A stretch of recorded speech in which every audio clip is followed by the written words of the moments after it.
But that camera isn't yours. Negligible, isn't it? It's not negligible. It has a value, and it's theirs. They bought it. You have been to court for like drink driving offences. Yeah. Bringing it up, yeah? Well, me and this guy did a radio show together and it was kind of... Austin. Yeah. How do you know that? I don't follow him. I don't follow him. I can't remember if I follow him. Sticking on Eubank Juniors quickly. I asked him. You love it, don't you? I don't love it at all. You love that defeat, innit? You know, if I was sober now, I probably would have lost interest in this chat. No disrespect.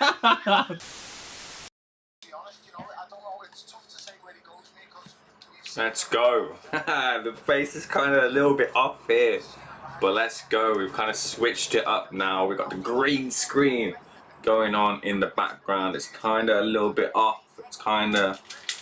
It's a kind of work in progress. I think I've shined the light there. It's a little bit better. You got a bit of fuzz going on a little bit here as well. But yeah, not doing too bad. Let me see if I can bring this base cam a little bit up. John Thompson in here as well. John Thompson EFC, Everton Football Club. Good community club like my team, Watford FC. Can't dislike Everton. Good team. I like Liverpool as well, you know. And he's saying, well, forget what we're saying for the moment. This is Snake Hips. This is the fella who, if it wasn't for him, I wouldn't be doing some of the stuff that I'd be doing the interviews that I'd be doing, because he shouted me out originally on the Boxing Asylum, right? He shouted me out on the Boxing Asylum saying, oh, I found my video funny. And then from there, Steve saw the video. And then I got advice from Steve, and then Steve put me in touch with Ben, and then I've been getting all the experiences of interviewing some of the top names in the sport. So if it wasn't for Snake Hips, John Thompson, whatever you want to go by, just keep me updated, then I wouldn't be where I'm now. Not that I'm not in a great position or anything like that, but you know what I mean, just breaking through that little start. So top man John. I trust. Of course I remember that. It's like I'm not here to, you know, get to the top and just not realise where it comes from. Of course I've got to put in the hard work and that, and I've slacked. But don't get me wrong, I've not slacked. Slack's the wrong word. I've built a content creation PC, right? That when I did the Matchrooms, you know the Zoom press conferences, right, John? You know them. I was doing the interviews, doing the questions for that. Then you process them. There's stuff behind the scenes, right? Those interviews, they go for about 20 minutes, 40 minutes. It takes about an hour to process them on my old Mac. I bought this PC now, right? I've kitted it out with some of the best stuff. And now those videos, those same videos, take 90 seconds to process. So we're getting on it now. We're getting very soon to getting content out, not just live reactions, videos and things. Back to how it was on this channel. I can't wait. I know your old pick was 2 pints on the table. I remember very clearly. So that's how I knew who you were.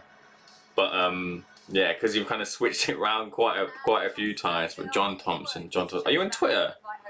If you're on Twitter, drop me a follow. But yeah, of course I remember. They say, like, well, Tyan says it's not about how you start, it's how you finish, but it's also remembering where you start from, so I'm not going to forget that. Yes, lad, I watched your contender vids and thought I like this guy. Yeah, the contender vids, like, I wanted to start off with them, but then, like, I got in with BNTV and it kind of pushed me forward, so I didn't continue them. My plan was to interview each... after doing the contender videos, my plan was to interview each of the people from the contender. So I interviewed Jonathan Reed, then I did Alfonso Gomez. I've done an interview with Ahmed Kaddour, but I have to edit it down and cut it out because he says some absolutely crazy shit. Like, people say about like boxing interviews, oh, this boxing interview is like wild. This boxing interview that I did with Ahmed Kaddour is fucking wild. Absolutely mental. So yeah, eventually I want to edit it down, and like I wanted to film it but I couldn't film it at the time. It was just a bit awkward to do because it's really hard to pin down. Like if I showed you my messages, you would see like me asking him every day, "Are you free? Are you free? Are you free? Are you free?" But he wasn't free until finally, out of the blue, he like turned up. So yeah, man. But yeah, we've bought some stuff. We've got the green screen, we've got the lights here. You've got like the Twitch overlays and stuff as well, so we can switch over to Twitch. Like for example, this. Let's go with a quick video. Boom. Was Carlos doing things in there to kind of highlight some of the weaknesses of Joe? Takam's a very hard opponent. You know, he always does well against the bigger lads as well. Gets down low and flings the right hand over the top and the left hooks and makes himself small.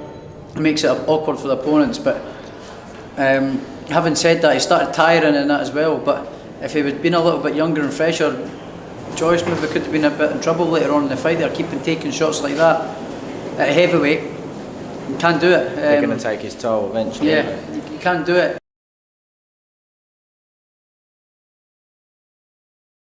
See what I mean? I can just like switch it up. I want to switch this up as well.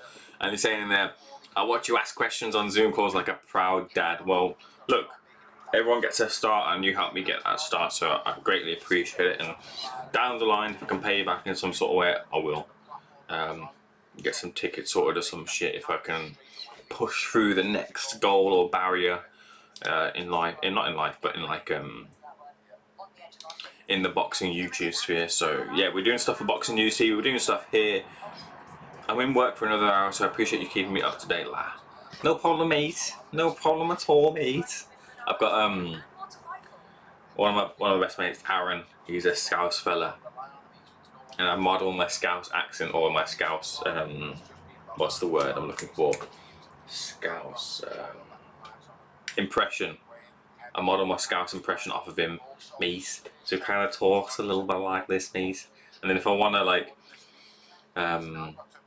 make him a little bit croaky, that's what I can as well. But yeah, you're in work for another hour, so no problem. You smash it at your work, get that done, and then join on. It's a shame about Conor Benn because Conor, look, they're matching him really well, aren't they? They're not going to take any risks at all with Conor Benn, none whatsoever. But the Granados fight, Granados was going to bring it, probably end up getting stopped maybe after like 4 or 5.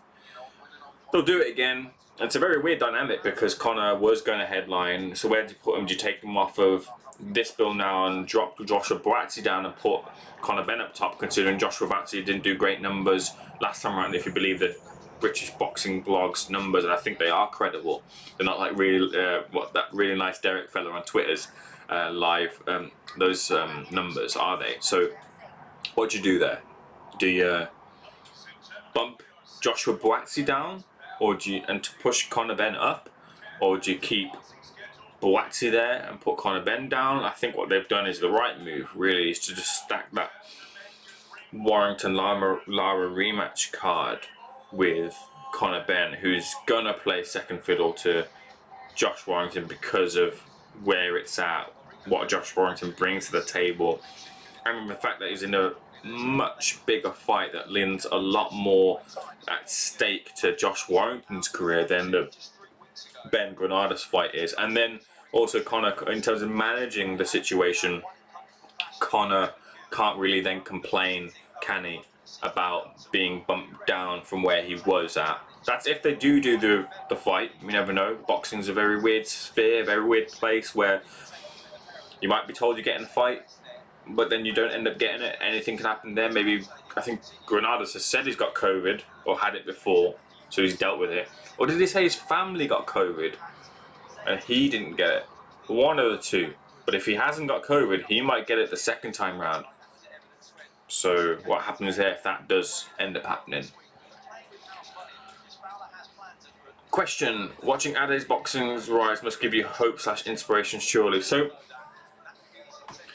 I got into boxing talk with Ade a little bit. I don't watch him as much as I do other channels, and I don't watch a load of channels either. I keep up with the main ones in terms of, you know, keeping abreast of boxing on a day-to-day basis, because you have to. So Boxing Social, I watch them. I watch IFL, I watch them. Seconds Out every now and again, I give them a watch as well. And then some of the side channels, I checked out Porky a while back, and I stopped watching Porky because I had to revise for my master's degree, and I wanted some stuff on in the background. This is why the Boxing Asylum is brilliant, because you can stick on the Boxing Asylum and have them on in the background, and it's like having your mates like listening with you and just talking boxing whilst I'm like revising for my masters, right? But when the other channels sometimes like scream and shout and holler, it just like wasn't conducive to what I needed at the time.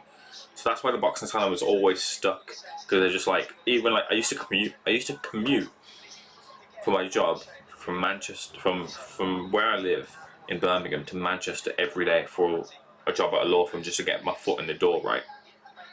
And I used to stick on the Boxing Asylum on my commute and just fall asleep to them. And when I worked, come back, commute back, picked it up back where I fell asleep. So that's why they've always stuck with me. And then like it's like from listening to them to being on there every now and again, which is really, really cool. Steve's been like really kind of helpful with like pieces of advice and things like that. So, but yeah. So I didn't really keep up with Porky. I know that Porky's doing his thing, fair play to him, but I don't really watch him. Boxing Talk with Ali is one of them though, like I'm saying, where you can stick it on and just like catch on with the boxing and all that sort of stuff, but I don't watch him as much. But I've seen what he's doing. I think he started out in a media sort of thing, and he's now kind of got those opportunities and he's pushed on from there. I'm looking at similar sort of opportunities or like inspiration towards that, but my kind of main thing is, and the reason why I think that Steve liked my videos in the first place, and you, John, liked my videos in the first place, because I felt that it's different to what the norm of boxing content is on YouTube, and I want to now push towards putting my stamp of content, or the content that I'd like to see in boxing channels, out there. So we've just done a video, John, I'm sure you know this, or if you don't know this, I've done those interviews with Ty and Booth. We're now doing this thing where we take Tyan to meet different types of people. So we've taken him to meet a psychic. We filmed that. We're just chopping that up and getting that ready to go. And that's like completely different to anything that's in the boxing sphere. I'm not trying to toot my horn here or anything, but that's just how it is. The boxing sphere is very much like point, click, shoot, interview, done. And yeah, you get like training videos and vlogs, and they're really, really cool. CR Media, Chris Roberts of BT Sport, he does filming for them. He also does his own things, like kind of like Anatomy of a Fighter, where he goes to the gyms. The cam work is brilliant, the cuts are brilliant like that.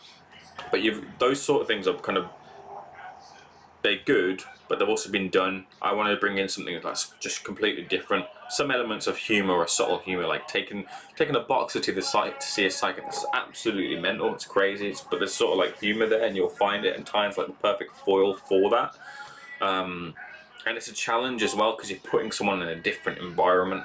But yeah, that sort of stuff that I want to do as well. And then hopefully off of that, I'll kind of push myself forward and into the sphere. I mean, with the interview stuff, I've started to pick up a bit of traction as well, which is good. I want to keep my feet on the ground with it, but you've had people like Danny Flexen who've kind of shouted me out, which is really good. I did the stuff with Jake Paul, which is a great opportunity. Did that for Boxing Social, so I'm just kind of trying to keep my feet on the ground and keep it going and just crack on. But I've got to start getting boxing content out on BNTV and here, and we're very nearly ready to go. And it was give me one of those things. I don't think I'm probably going to start with that Usyk and Joshua, because that'll be like a big boost, hopefully, because there'll be a lot of interest in that fight. So yeah, but you've got Anthony Fowler and Rico Mueller in the ring right now. That's what we're here for, live reaction to this fight here. It's a late opponent, a late replacement. Garcia was supposed to be in the ring with Anthony Fowler, and they expect to see Mueller, who couldn't quite make weight for the limit, so they had to come in at a catch weight, take Anthony Fowler some rounds. I don't know if Anthony Fowler will let Mueller take rounds, because I think once Mueller's on the hook, Mueller's going to be out of there. We're in round 1, 30 seconds just gone. Let's see what you're saying in here in the chat. Let me know if you're in the chat in here as well. Drop the like button if you haven't already. Let's have a look at what you're saying. I'm starting to like Conor despite being a hardcore fan. Is that wrong? No, you can like Conor, Ben. You know what? You know the Zoom press conference that we all were on the other day? I thought his responses were really mature, really good, because I said to him, Granados has said that you're England's or Britain's new golden boy. What's your response to that? And he's like, I don't see myself as that. I see myself as like a normal person in the street, normal tag, and I felt the sincerity in that statement. I felt the genuineness in that statement. There was a time where Ben interviewed him before I was on Boxing News TV, and they were talking about like working with your dad and how much of a pain that can be, and Conor like gave him a fist bump, you know, because he felt that sort of thing as well. I think there's an element of realness to Conor.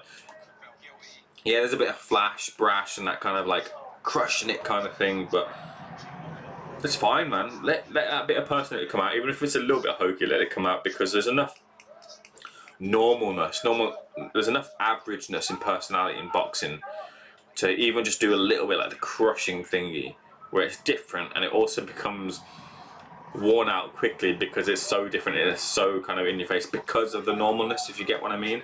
But no, I quite like Conor Benn. They'll take absolutely no risks with him, but they're in a stacked division, so they're gonna have to take a risk at some point. But Eddie won't take any risks until they have to take that risk.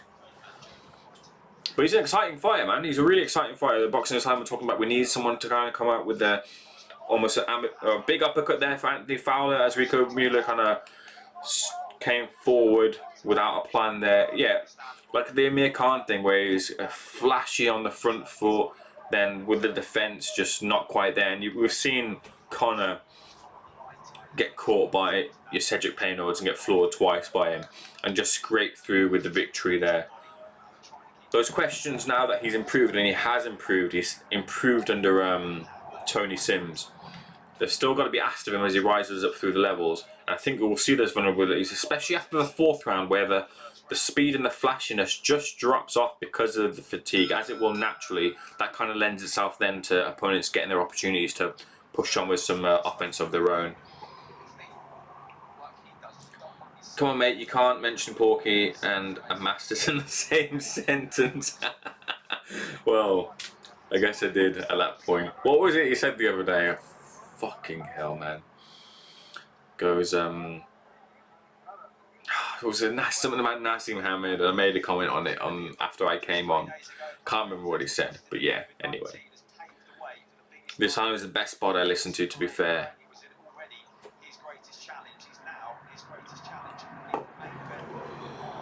Yeah, it really is. Like, you've got Andy, who's a hardcore, who knows his stuff. Steve, who's a brilliant host. I underestimate how good a host can be, or is, until you do or take part in what they do.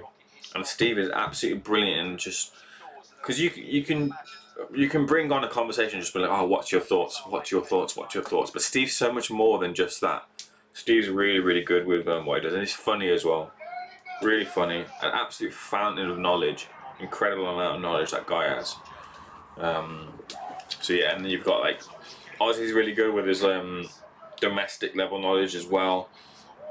The Yanks as well. Matty gets a bit stick on the thingy, but Matty's alright as well too. So they're all good, man. They're all good. And he's more opinion based with his content. Yeah, because he gives his thoughts, I think, from what I remember from seeing his content. It's one of those things where with my YouTube history will be like, you'll see Boxing Talk with added content in there, but some of the time, not a lot of time because I do watch his videos, some of the time it'll be when I stick on some boxing content or something on YouTube to just like fall asleep to, like one of Tyne's lives maybe, and then it'll come on that it was being listened to, so I don't quite get the full extent of listening to. We're in round 2, 1 minute gone of the 2nd round. Anthony Fowler versus Rico Mueller. Not too much happening here, just Mueller kind of covering up, coming forward in the black shorts. Anthony Fowler in the traditional, as is the red with a bit of gold trim on it. Excuse me. He's got a rest in peace Danny emblazoned on the back of his shorts as well. As he comes forward with the right hand, he's just touching up Mueller now with the hard shots, jab and the right hand, right hook even. Excuse me. Yeah, but yeah, I've seen him giving his opinions, and fair play to him. As long as he doesn't hold himself back, it'll be interesting for him how he kind of manages now those opinions. If he changes, if he doesn't, if he has to kind of water anything down. I don't know if he will or won't, but you'd love to see someone stick to their ethos as much as possible in that position. But you know, it's one of those things where what you're better off with, getting the bag or. You know, it's up to them really, but I think he will. I think he will. I can't believe that with Tyan. Yeah, man. It's it's good though. Like me and Tyan have it's like a really kind of strange relationship, I suppose. But I think we both quite like each other. I'm speaking for myself. I mean, I like Tyan. Of course, sometimes he says some crazy stuff, but I don't want it to be with the content that we do. It's not going to be Tyan's greatest hits. It's going to be because Tyan's greatest hits. You want that? That's on Tyan's channel. But it's going to give Tyan the opportunity to roll out some new stuff. Be challenged on some stuff as well. Because once you challenge, the conversation flows, and new stuff comes out from there. And we kind of like broached onto different topics. And Tyan, I'm a firm believer that Tyan has got a lot more upstairs than is seen. I think he's a very smart dude. You don't go to uni to do a philosophy degree. I don't know if he completed it. I don't think he did. But you don't go to uni and go to get into a philosophy degree if you don't have something up top. That's not how it works. So I think he's a very smart guy. He's got good logic in what he says sometimes. So a lot of the stuff sometimes he says isn't, you know, something I'll agree with, but that creates challenge and that creates conversation, which is what we're here for. So we're into the third one now. Campbell Hatton will be coming on next after Anthony Fowler does the job. Will he go the full distance against Rico Mueller, or will he get his opponent at the ring?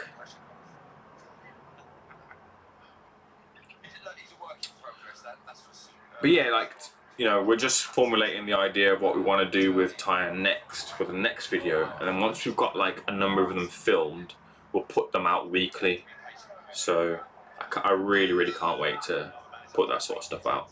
But we just started off with an interview, so the interview's on Boxing News TV, and yeah, I kind of like ask some hard questions of Tyan as well too, because that's what we're there for as well. I don't want to like pander to anyone either. I really kind of want to, even if it's someone I know or I like, I want to be able to push them as well, because again, that's where good conversation is created from. So yeah, but I've had a lot of help from there. It's not just me. Ben's been really helpful at Boxing News TV. He's been helping me out. I might hopefully be going to, we're trying to sort it out, trying to finalise it. I might hopefully be going to the show in Belfast over the week. I got family over there as well, so I can be staying there, so it's not too hard and it's an easy trip over. So hopefully we'll see if we can get myself over there. Into the third round, 1 minute gone. Oh, big right hand there for Rico Mueller, landed on Anthony Fowler. Anthony Fowler took it. If that was a bigger opponent, not a fella coming up the divisions, that was a big shot, and Fowler would have found himself in a lot of trouble there. But he rode the shot well. Well, no, he didn't ride the shot. I take that back. He did not ride that shot. He took the shot well. If that was a bigger puncher or a more natural fighter, a more natural super welter, could have been in trouble there. 90 seconds left of the third round. I want to try and just quickly change around my camera if I can. Facecam, overlay, webcam. Can I change this to horizontal transform? Reset transform. Did that work? No, it didn't. Anyway, that's what you guys are saying. Really aims, bro. You're clearly more intelligent than the average bronies we see. So good luck, La. I'm getting back to this. No worries, you crack on. Yeah, that's something Rob Tebbett mentioned to me, like in a conversation we had. He gave me quite a bit of advice, and he just kind of said, you know, if we do what we're doing, we keep pushing on, we'll find success, because at the moment there aren't too many people who are doing what we're doing or going about it the way that we're trying to go about it. So we'll see. But there are a lot of people that, I don't want to discredit anyone for the way that they approach boxing content, and I enjoy a lot of videos as well myself. But we'll see what happens. I've got to push forward and go on with it. No worries, you crack on. You got me on in the headphones, so I can't comment too much. No worries, pal. You crack on with what it is you're doing, and I'll keep you abreast of the boxing, just going into the 4th round. You think now that sort of rounds-ish, we're just getting a replay of the left hand that came as Rico Mueller came in with his head down. And to be fair, on the replay, it's slower, but slower replays will do this. It kind of took the power out of the shot as it looks on the second time watching it from Rico Mueller. So maybe it wasn't as big as a shot as I thought it was in the first place.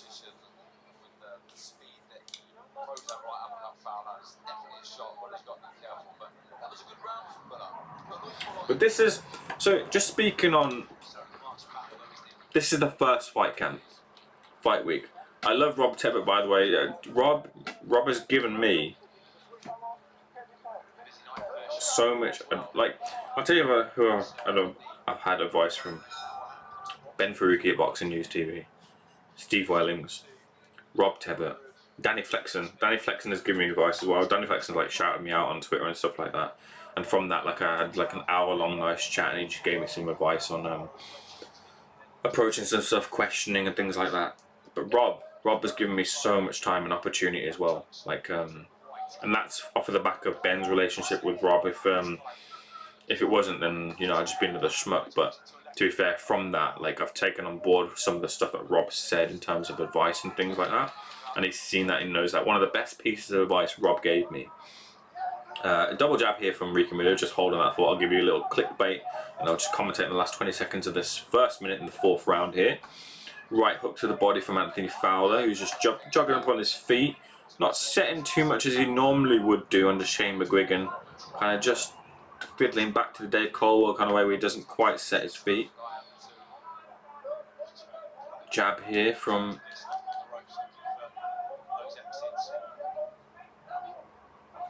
hands down from Anthony Fowler. Jab. He's just banking those rounds. Look, this guy, Anthony Fowler, right now, his career, as he said himself, I said to him, I think it was against the fight against, I forgot his name now. It was the fella that had the brain injury and they let him back in the ring. I forgot that. Yes, you just picked up on it, John. That's what I was just about to talk about. I can't remember who it was. Adam Harper, that was who it was. Fowler versus Harper fight camp, right? I asked him on the Zoom press conference, I said to him, critics would say to you that your career has stalled right now since the Fitzgerald fight, and it will, you know, coming off the Fitzgerald fight, you lost, right? But Fitzgerald's not on the scene, so you should be kicking on. And to be fair to him, he said, yeah, I do agree with the critics, my career has stalled, but I'm looking to push on now. This fight wasn't the push on. Garcia, yeah, sure, durable, that's what the line we were being fed, but come on, it's still not the push on you want. That fight with Liam Smith is the exact platform that Anthony Fowler needs to push himself and pull himself up into the reckoning of like a final eliminator for the title, or maybe getting an opportunity at the title. Kurbanov lost, in my opinion, by 1 round to Liam Smith if the knockdown was called. For me, it was a draw, and I felt that without the knockdown being called, and it should have been called, and I felt that Liam Smith should have been felt hard done by, but also I felt that he had more left in the tank.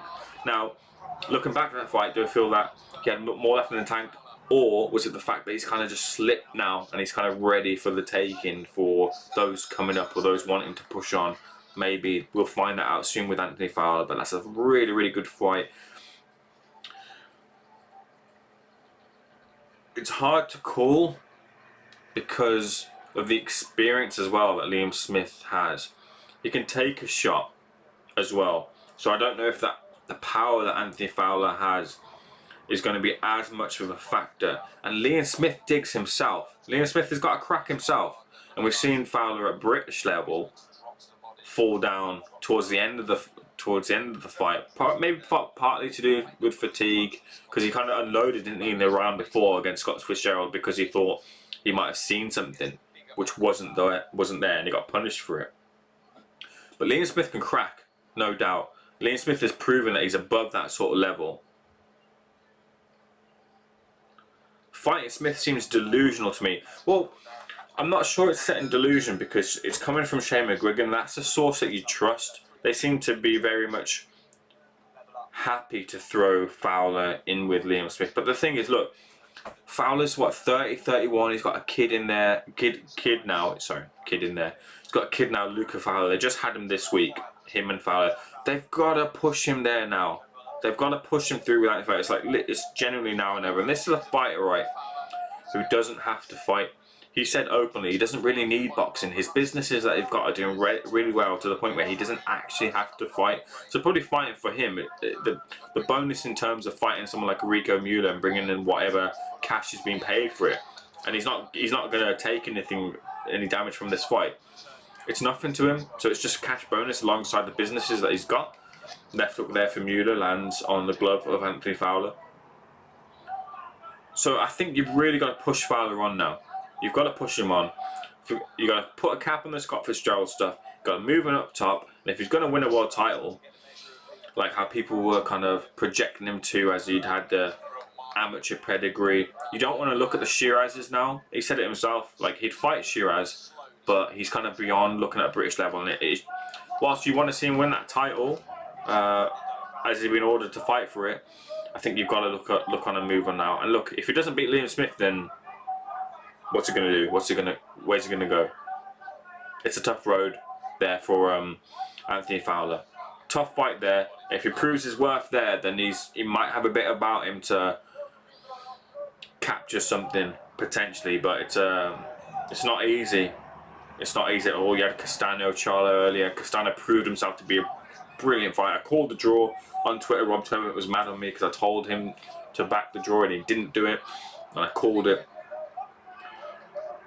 Maybe we'll see a rematch there, maybe we won't. But maybe if Fowler fights someone like a... Oh, let's have a think. Can he fight a Teixeira? Can he fight him, maybe beat a Teixeira? Teixeira kind of looked like he'd... What's the word I'm looking for? Could be knocked down, could be hurt quite easily against Castano. Castano's got probably a very good power though, probably a lot better than Anthony Fowler. But look, he's got to push on. Anthony Fowler, the point I'm trying to make is Anthony Fowler has to push on. No more stagnating, no more stalling on your career now. Fights like Rico Mueller, Adam Harper, done. These are done. These are done fights now. I love Rob Tubman. I can just tell he's a good dude. Steve Williams, yeah, I was just getting to the bit of advice that Rob Tubman gave me as we close down to the end of the 5th round, 5 of 10. Rico Mueller giving Anthony Fowler the rounds so far. Best advice Rob Tubman gave me was be persistent. With anything you do, you just have to be persistent. And I did, and I took that advice.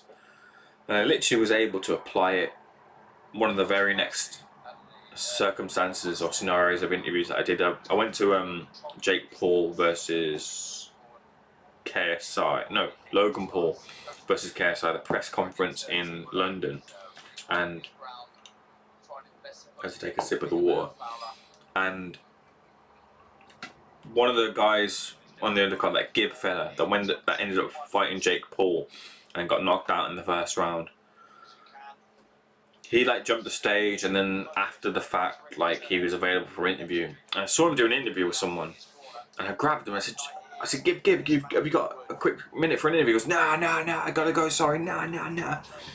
He said that to me, and then within 20 seconds, someone grabbed him for an interview and did another couple of minutes with him. And I was like, Gib, let me go. And he goes, nah, I gotta go.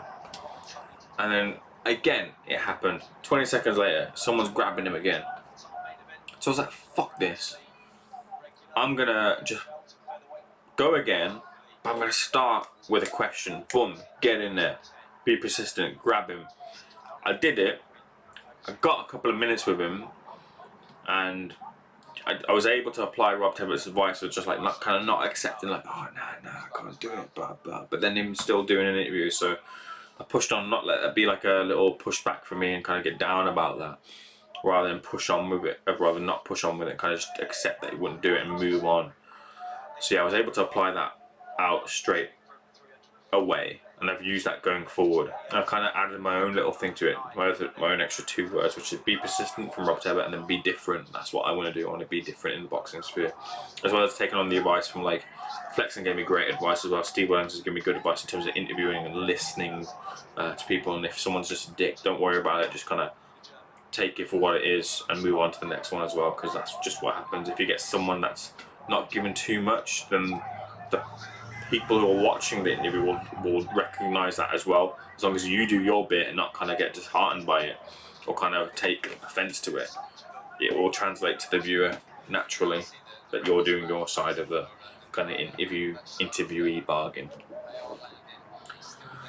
Round 6, just under 90 seconds left to go. Rico Mueller is trying to tag Anthony Fowler as he comes in with an overhand right or a left hook. He's landing on the gloves with the left hook. His overhand right just misses by a couple of inches. Anthony Fowler able actually to just move his head out of the way. He's not really in danger of getting tagged with anything. He's in full control, really. That's what it is, full control. He's just having a couple of problems with, like, when Rico Mueller comes in and dips his head, the level change there. Anthony Fowler just wings over his left hooks and right hooks. So he just needs to vary that down by punching down a little bit more and be wary of anything counters up top. That's what Mueller wants to do, and then wing something over the top. But Fowler, just astute, doing little feints, dipping left to right and pumping out that jab. I'd like to think he will press on the gas to get him out there, as rounds has been the motif or the modus operandi coming into this.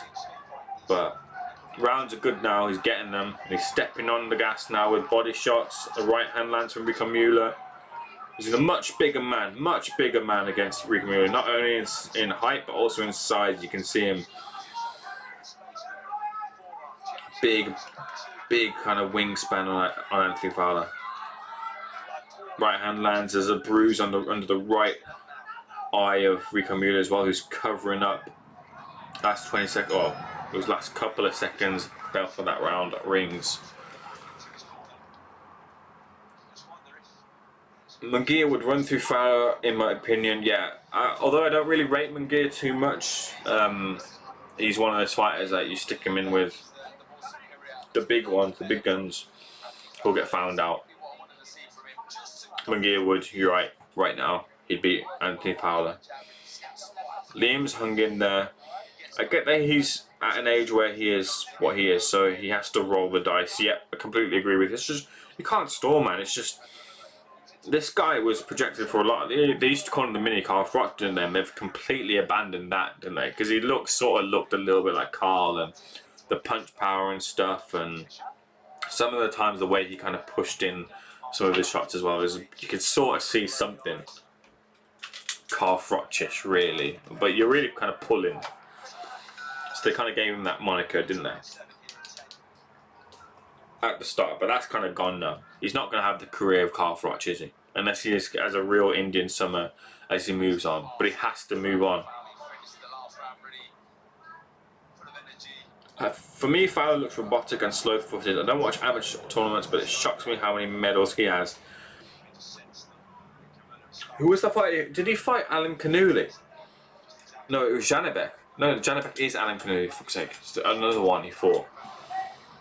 I'm trying not to... The one that knocked him down. Was that Alan Kanuli?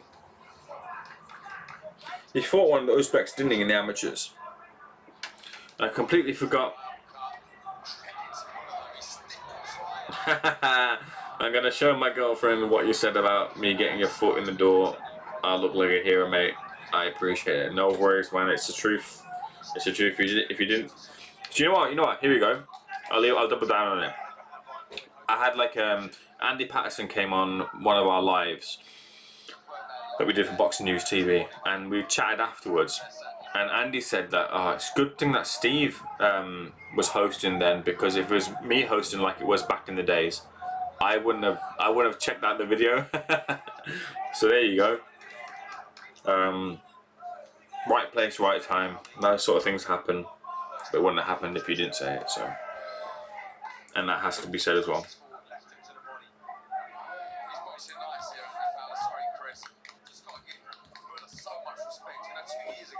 Jab to the guard of Mueller. 7 rounds in. Launches an overhand right wildly. Misses from Mueller. Left hook lands to the body though this time round. Pushed back with a double jab.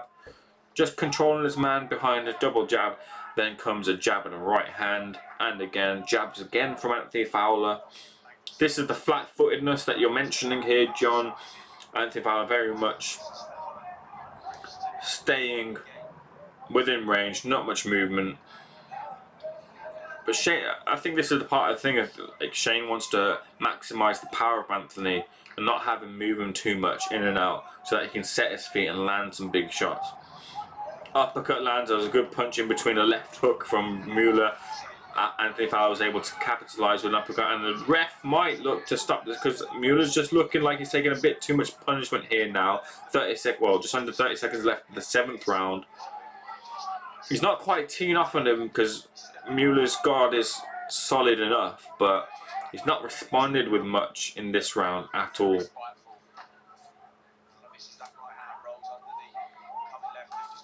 Overhand right lands for Mueller. Partially kind of just cuffed off the shoulder, but it did land on Anthony Fowler's temple. Just a little defiant shot there from Rico towards the end of the 7th.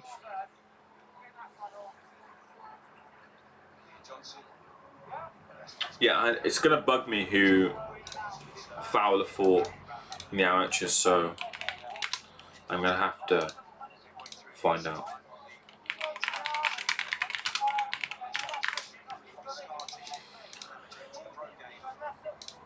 Let's have a look. It was, there we go, it was Janibek.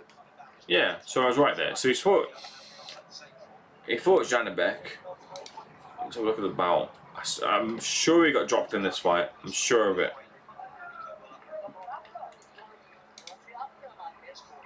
And that Janibek looks a brilliant fighter, man.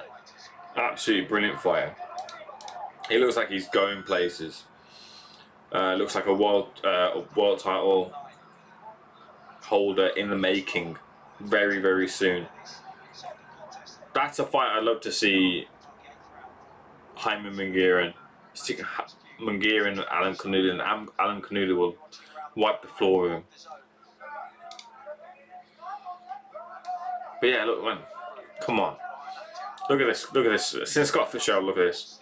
Brian Rose, okay, good, decent enough comeback fight. Harry Scarf, right. Alright. Theophilus Tete, the guy on the skates, joke fight, come on. Adam Harper. Jorge Fortea, okay. But where are you going for Fortea? You were then going to Garcia. Come on, this is push on time now. This is push on time. This is your prime you're coming into now. This is your prime you're coming into, and you're fighting a Garcia or a Fortea now. Can't be doing it.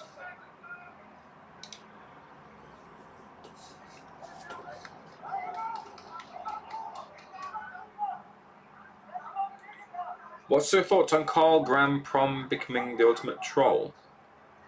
So you might have to write that. I'm not sure I understand. Carl Graham? Not sure what you mean there. Carl Froch? Yeah. It's not good. It's not good enough, man. This guy's waited for Scott Fitzgerald to get better. Obviously, right hook, here's the end. It's got to be the end here coming now. Fowler releasing now in the 8th round. Mueller teetering and tottering here. Guard still... Sorry, no, it's not strong. It's up. It's not strong. Referee's having a good long look here. He's trying to pull down the guard to unleash that right hand on that reddening ear. Uppercut comes in, left hook comes in, right hand comes in return from Mueller, who's just navigating the storm here. But it's a storm that I think is going to see him washed out by the referee, or Anthony Fowler if he does it for him. Right hand, and he's dipped down, and the referee has called for the end of the fight with just about 47 seconds to go of the 8th round. And that just tells me exactly what I thought it would be. Get the rounds in. Once the rounds are in, Shane McGuinn's happy with that. He shakes his head as well, I think, towards the referee to kind of say he probably could have stopped that a little bit sooner. What did you really need to see there? But once Anthony Fowler was ready and happy that he'd got rounds banked, he was ready to get him out of there, and that's exactly what happened. Carl Frampton trolling the McGuiggans. It's interesting, very interesting, because it's a fight where Billam Smith McCarthy, right? Oh, McCarthy Billam Smith, because he's the European title holder. That bit of needle, or that bit of controversy within McGuigan Frampton case, it didn't really need to be brought up by McCarthy.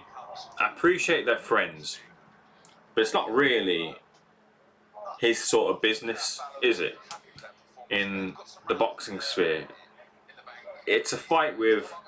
It's Shane McGuigan, which is Barry's son. But either way, if Shane being involved or not, Shane's not fighting. Shane's not in the opposite corner. He is in the opposite corner in terms of being the trainer, but not the fighter. So you're not really exacting the revenge against the McGuigans directly. You're doing it sort of indirectly through the fighter, who's, again, Chris Billam Smith's not really got too much involved with it, apart from being aligned with the trainer. But like, it wasn't necessary. But Chris Billam Smith, Tommy McCarthy brought it up. It's created that bit of controversy, a bit of needle, bit of something that Chris Billam Smith sort of kind of has a bit of an edge that they've kind of got under Tommy's skin in a sort of way. Are you referring to then now Carl Frampton coming over and being the water boy? Is that what you're saying? I think I saw a little clip and like you saw Shane McGuigan in the elevator. He's like, "You're a child, aren't you, Carl?" He's like, and Shane's like, sorry, Carl's like, "What do you mean? I'm in the corner, I'm the water boy." He goes, "You're the water boy, are you?" And he's like, "Yeah, I'm a really good water boy," something like that. It sort of seemed like a bit of revenge, you know, for whatever happened. But fair play to the McGuigan camp, who could, if you believe the stuff with the panorama thing, not saying I do, not saying I don't, just putting it out there, with the panorama thing, they could have come out with other ammunition and said this on their side about where McCarthy is aligned with, or Frampton or whoever, and they haven't. I think they've kind of taken it and accepted it, but not kind of wanted to shoot back. They've kind of just been like, alright, okay, it is what it is. It's not really it's to do with my dad, whatever. And they haven't kind of retaliated back, which I think is very much, I respect them for doing that, because there's ammunition to throw from their perspective.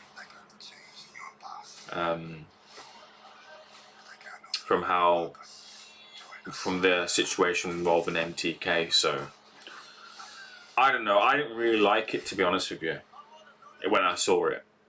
But it seemed like at least those two, Shane and Carl, could have a laugh on the situation. But I saw some commenters saying that it looks like Shane's really kind of holding it in, trying not to rise too much to it. I don't know if I saw it that way myself. But we'll find out. We're going to see in that fight whether they kind of... That's a question I wanted to ask, but it completely left my mind. Whether they're going to shake hands afterwards. And you think they might not. You really think they might not. Because of the water that's gone under the bridge. The sludge under the bridge. I did try to read the case. Because doing the degree that I'm in, you get access to Westlaw, which gives you access to cases, and I did have access to that case, but I didn't get time round to reading it. I'm not too sure if I've still got access to Westlaw, but I have read previous cases before, but I haven't, like boxing related, but I haven't fully read through that one. I might get to it at some point.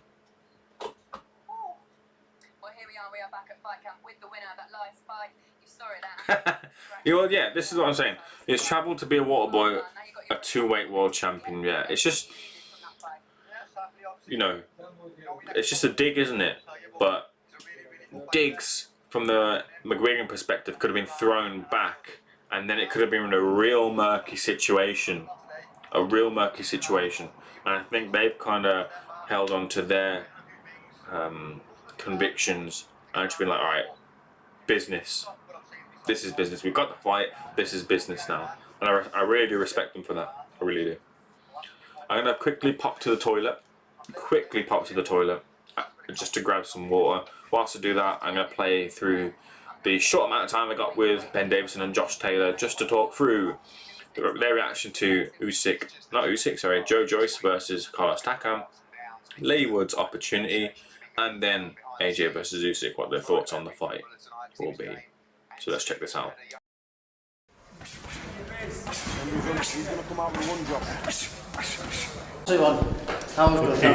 But Ben's always looking swap. Look at the shoes in him though. Do you know what I mean? I'll won the shoe battle. Look at the both of them. Let's start with tonight's action. Joe Joyce stopping, Carlos Takam in the 6th round. Let's start with you, Ben. How did you assess that performance? Yeah, I didn't think it was the greatest of starts, to be honest with you, but we know how tough and durable Joe is. I don't think Takam was ever going to be able to sustain that pace, but against the likes of someone like Anthony Joshua, he can't consistently be taking shots that clean. However, we said that going into the Daniel Dubois fight, maybe the better the opponent, the better he performs. Josh, let me come to you. Was that just an off night, or was Carlos doing things in there to kind of highlight some of the weaknesses of Joe? Takam's a very hard opponent. You know, he always does well against the bigger lads as well. Gets down low and flings the right hand over the top and the left hooks and makes himself small.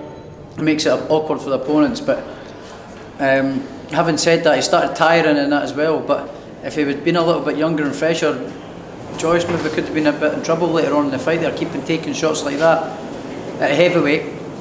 You can't do it. They're going to take his toll eventually. Yeah, you can't do it. And I just feel if he's in there against like Anthony Joshua and it's hit with some shots like that, he'll feel them. And I like Joyce. He's a good pal of mine, but I just didn't think he looked very good there.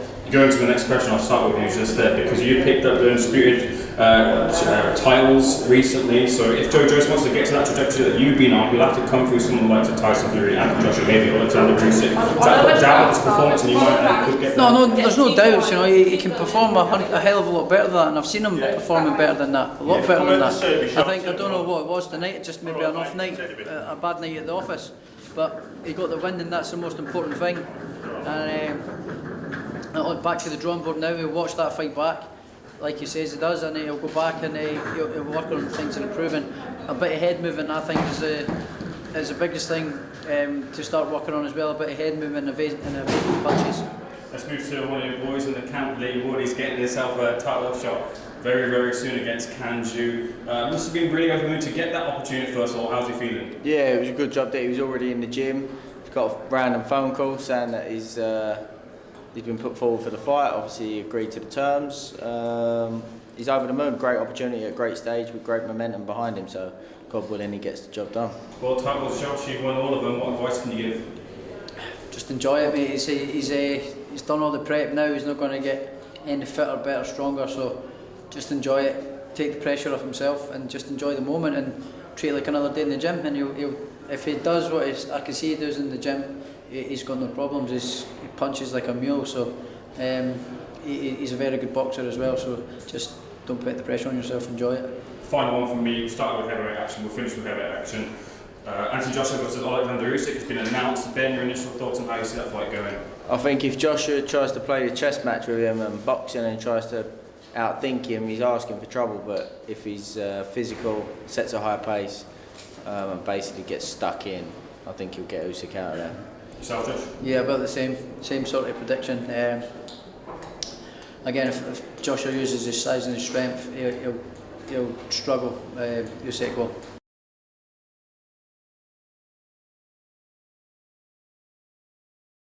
Right then, we're back. Just grab myself some more water. With these lights on, I've got like a ring light here, and I got like a light to light up my green screen. These lights can get quite warm, so I need to make sure I'm hydrated. When it was boiling not too long ago, weren't it? Absolutely boiling. Like my PC was running at crazy levels of heat, like 90 degrees and that. So gotta keep warm and keep hydrated, even not too warm actually. So yeah, Anthony Fowler comes through relatively unscathed, in fact just unscathed, as we're seeing Maya jamming out with Tony Bellew. Just introducing into the sphere Campbell Hatton, who's coming up next against Jacob Laskowski, I believe his name is. I watched some of Jacob Laskowski's fights just to see what he'd bring to the ring in terms of fighting Campbell Hatton. And he's not going to bring a lot. I think what he'll bring is he'll bring a stoppage win or a knockout win for Campbell. If Campbell shoots to the body often. Head up top, body, feint up top, shoot to the body. He'll get a body shot stoppage on Jacob. If he's got the nous in mind and just kind of relaxed and kind of taken away those nerves now. From the initial debut, we kind of emptied the gas tank and pushed on and tried to kind of impress. Because that's the only thing missing now from the package with Campbell Hatton. Obviously he's got to improve and get better. There's definitely that much more to the package to get to, but in terms of the initial introduction, the knockout win is just it hasn't come yet. And I asked them about it. I said, is that something you're kind of looking for? And they said, yeah, we're kind of sort of looking for it, but we're not going to put the pressure on to try and get it. If it comes, it comes. If it doesn't, but as it gets more acclimatized to the game, it will come. It will come in this fight. I really do believe it will come in this fight. Jacob kind of looks kind of good and like he's got a bit about him, like a jab and a right hand and stuff, but this guy will fold as soon as Campbell puts educated pressure on him. So I'm predicting a knockout win here for Campbell. I didn't in his last couple of fights. In his first fight, I didn't think he'd get the knockout. I didn't think he'd get it in the second fight. I think he'll get it here. And hailing from Poland, Jacob Laskowski is in the ring right now. Bends over to show his respect to each corner or each side of the ring and just bounces off between the ring now as we're waiting for Campbell Hatton, who will probably come out to that rendition of Blue Moon.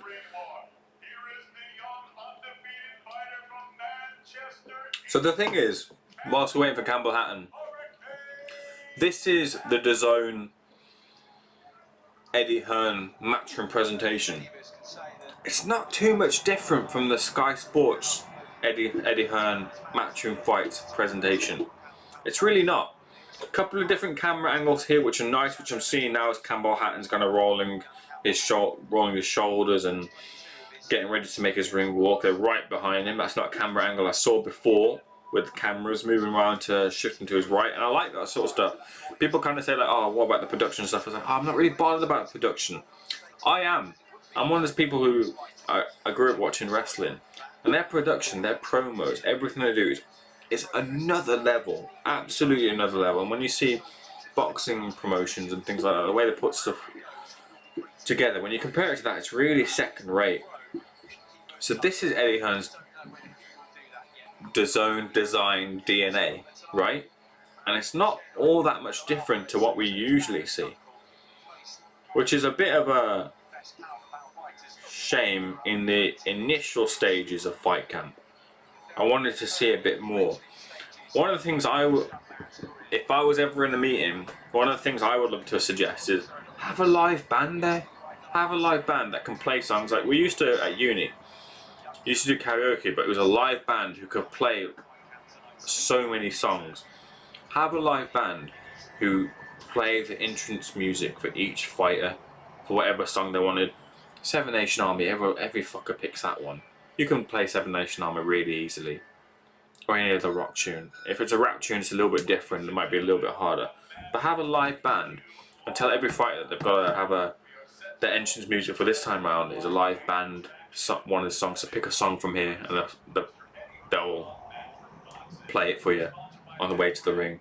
That's a complete different dynamic from what you usually see. So, but yeah, not too much different so far from what we've seen from, and even WWE have adapted with their new like dynamic cameras as well, which kind of really push the wrestler on the screen, like really in front of the screen. It looks really cool the way they've done it.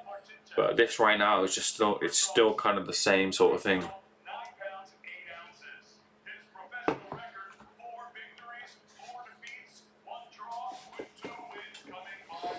Jacob Laskowski, 4 wins, 4 defeats, 2 by way of the draw.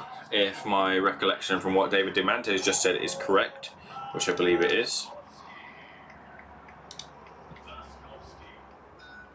Oh, it's been announced. Oh, okay. It's been announced straight away on BoxRec. Liam Smith, Anthony Fowler, 9th of October, Echo Arena, Liverpool Merseyside. Eddie Hearn in the zone. Super welterweight fight. Anthony Fowler, Liam Smith. So it's on. It's official now. It's actually official. Okay. Interesting.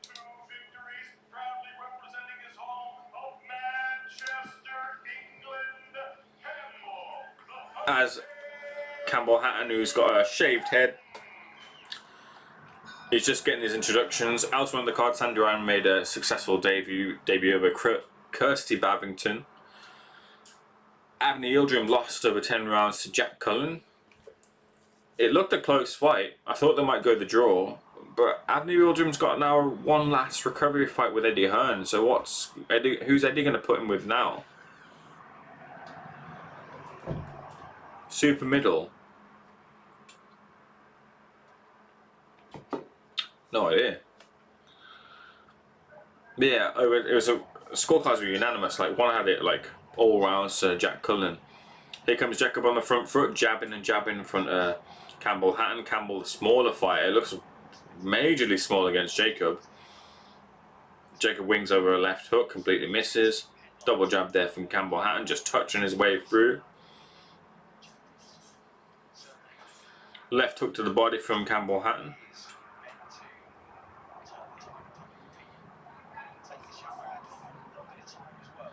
It's good though for Campbell. Look, he's getting the spotlight here, which, you know, you'd argue he shouldn't do, and it might be better off for him to go the small hall route and get the experiences up there, just away from the camera, so you can kind of hone your craft as opposed to in front of the spotlight. But speaking to Ricky in Coventry, they said that they'll do that with him.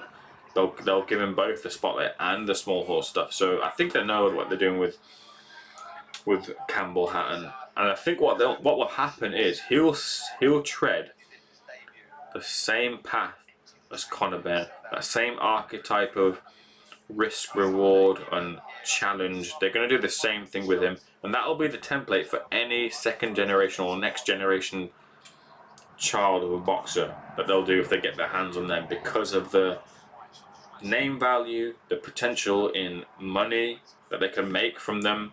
They'll tread that path because there's an asset straight out the gate because of the name. Campbell Hatton is a very, very rough diamond that Eddie Hearn is looking to just, what's the word, down? I can't, chisel down, whatever it is. Chisel down to get that diamond, to get that money, to get the assets, to get the crowd in Manchester. You've lost your likes of your crawlers, and you're trying to replace crawlers with your Zelfa Barretts. There's someone big off the top of my head. I've completely forgot who they lost from Manchester as well. Quigg, Manchester fighter. Who else is there? Ricky Hatton, obviously. Play bonus drop for free for your daily chance to win thousands of instant prizes. It's who you play with. There's another one who's recently with Eddie Hearn. I completely forgot. 30 seconds left of the first round. That knockout don't look like it's coming from my prediction so far. Left hook to the body from Campbell Hatton. That's what I've been calling for at the start of the fight, those hooks. The hooks will breed to the stoppage. 10 seconds left of the first. Campbell Hatton looking just a lot more assured, a lot more relaxed, to be fair, than he has previously. But Jacob's height and his longer reach is causing a couple of problems, and he has to bounce off of that. I honestly can't wait for McCarthy. McCarthy versus Billam Smith, the grudge match, European, Commonwealth, and the vacant British Cruiserweight title. Who have you got for that one? Let me know who you've got for that fight, because it's a close one. Tommy looked terrible against Bilal Lejeune. Absolutely awful. He looked like he didn't have a gas tank. He looked like his shots didn't have much in terms of zip. He looked better against that Joe, but Joe was just tailor-made for a beating, really, from a Tommy McCarthy perspective.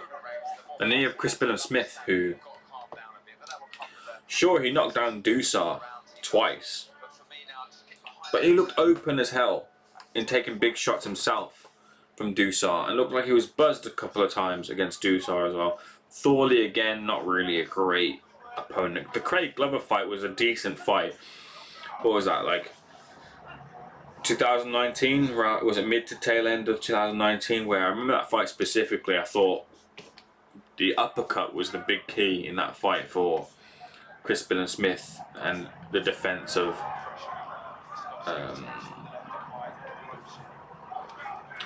Glover, because at the start the uppercuts weren't coming through because the defense was tight, but as the fight waned on, that defense was just leaky as hell, and the uppercut led to the stoppage because it just got through the guard of Glover.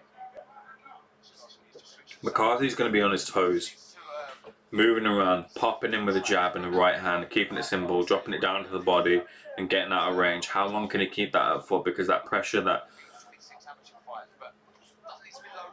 pressure and power that CBS is going to bring is going to wear down McCarthy, and McCarthy will land big. How big will he land? Will he be able to drop him like he did against McCarthy got dropped against Riakporhe? We'll see. I think he could. I think this is a type of fight where if McCarthy wins, he could win on points, but might have to get himself off of the canvas on the way to winning because he just gets caught with something late. It's a type of fight where you can see Chris Billam Smith getting on just being on the end of a jab the whole night and not being able to find his range. It's a type of fight again where you could see Chris Billam Smith landing something big and just hurting and dropping and stopping Tommy McCarthy. I'm unsure right now. I'm just gonna pip the experience and boxing prowess of Tommy McCarthy for now. But the big question is the power and the counter from Chris. I don't believe that Tommy McCarthy is going to come in there and try and knock his head off. I believe that's just all talk. For sure that's all talk. That doesn't play well at all to Tommy McCarthy's skill set. I think Tommy McCarthy is going to use his boxing here tonight and eke his way to a points victory with some hairy moments in between. Last 30 seconds of the second round, Campbell Hatton hurting his man a bit more, just putting some dents into him, trying to wing over some right hands, missing quite wildly. Left hook to the body from Campbell Hatton, right hook to the body from Campbell Hatton, and then they clinch with about 10 seconds on the clock left to go.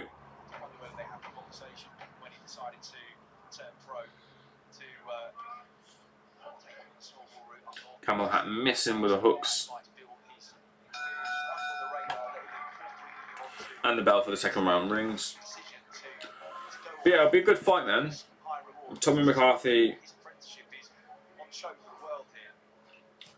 It was one of those ones where he said in recent interviews, like, I didn't really want this fight.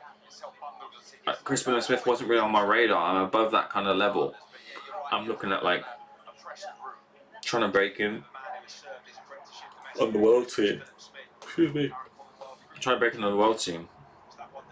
So how does that affect your mentality when you didn't want that fight in the first place? For whatever reason. I don't think he was trying to avoid the fight. He was trying to avoid the fight in the sense of he didn't want that fight, he was looking ahead. So how would you get yourself up for a fight that you didn't want in the first place and you now find yourself moments away from? So that's a bit of a worry, like a mentality worry. Because Chris Billam Smith is coming up and has it all to win. Really steps up the ladder, European title, British cruiser as well. Tommy McCarthy's in the higher position and stands to lose ranking by losing this fight. And he said, like, oh no, I am very much up for this, but maybe that's where part of the needle came from, and Chris and Tommy, like Tommy having to manufacture that bit of needle, that bit of edge to it with the whole Frampton thing to kind of just gear himself up for it. Because as he said, admittedly, this wasn't a fight that he wanted, but he's also seeing this as easy money because of the drop down, because he sees himself as levels above someone like a CBS. Body shots from Laskowski. Right hand lands to the temple. Laskowski just makes his feet double back a bit there.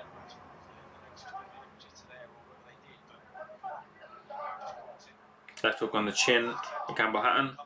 Right hand lands on the jaw. Not a great shot, but it just knocks down the... I was going to say it knocked down the mouth guard of Campbell Hatton. It was actually the mouth guard of Laskowski, who's breathing heavily here.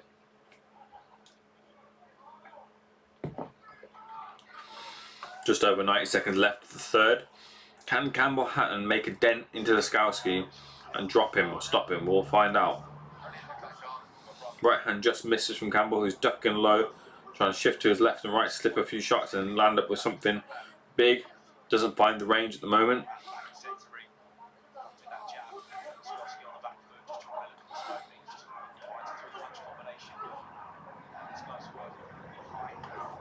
Left hook to the body from the pole.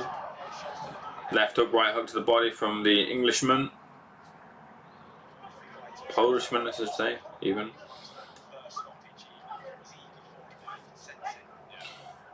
Jacob just using a bit of nousing in the ring, a bit of more experience, just clinching to just stop the momentum of Campbell Hatton, who's just fainting and trying to slip away from that jab and then kind of come in with his own offense.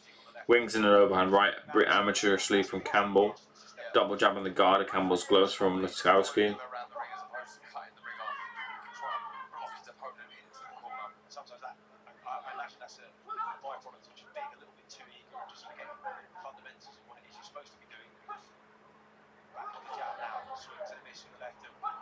Campbell just guilty a bit here of looking for a big shot and not setting it up.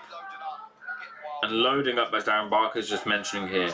Very guilty of it. He's trying to find that big shot here. And it's just not needed. Just going back to the basics and just switching it up a bit would work well for Campbell, you would think, in his quest to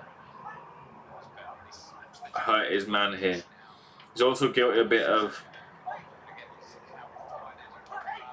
not cutting off the ring enough.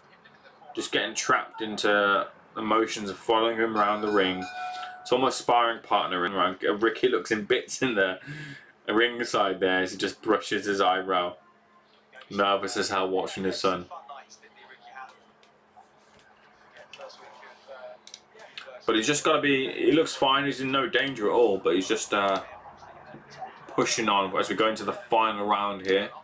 We're going to get Chris Billam Smith, Tommy McCarthy, Chris Billam Smith coming up next.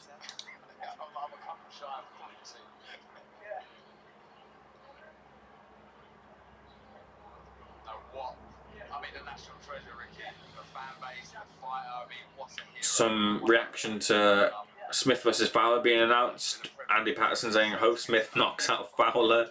Chris Williams saying, biggest Liverpool derby since Paul Smith versus Tony Quigley.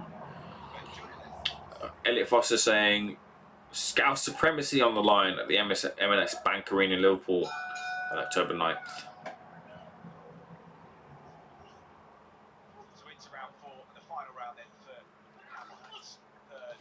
Final round here. Can Campbell Hatton get the stoppage win that I predicted? It looks like it's going to fade away from him.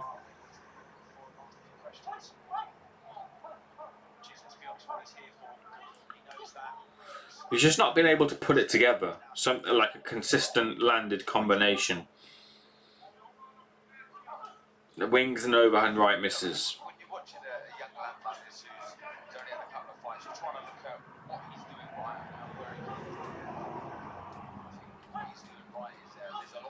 Right hand to the body misses from Campbell Hatton. Left hook lands this time round as Jacob Laskowski switches stance and then clinches his man. Campbell Hatton on the front foot on his feet, just trying to push forward. The clinch as Laskowski just dips under the arm of Hatton. Just using his experience there. Left hook lands for Campbell Hatton, but a jab in the face in return. Right hand lands for the Polishman. Campbell Hatton just wasn't looking as he was dipping down. He didn't keep his contact on his opponent, his eyes on the opponent. So just got caught with something there. Exchange of jabs. The Polishman comes off with a better jab.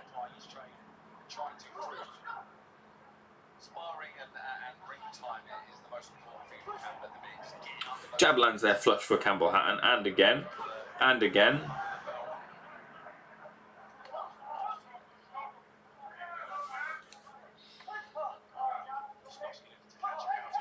Left hook lands from the Polishman. Left hook to the body, right hand to the body from Campbell Hatton. Right hand over the top from Campbell. Left hook to the body again from Campbell.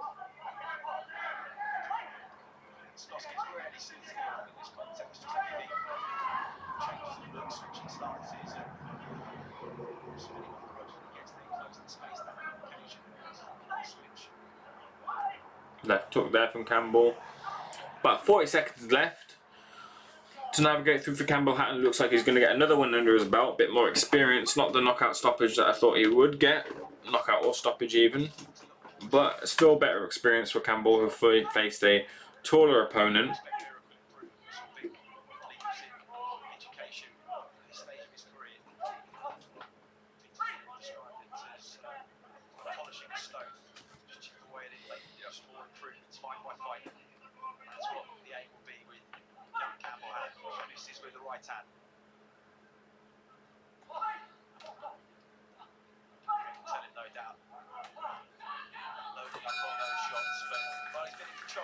And that's the end of the fight. Campbell Hatton will surely get the victory on the scorecards there.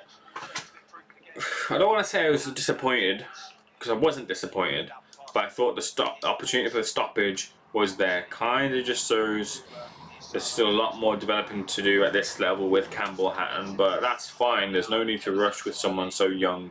There's lots of time on his hands here for the young man, so not an issue at all in not getting the stoppage. That was just something that I thought would be on the table from watching someone like from Jacob, but it wasn't to be for him. But the win is what's most important, irrespective of getting a stoppage. You've got to get the win, and it looks like Campbell Hatton has secured the win. We're just waiting for the official announcement on it, but I don't see any stumbling blocks when it comes to that. Rico Muda, the Polishman, offered some resistance in terms of jabbing, a jab right hand, left hook, but nothing too much more.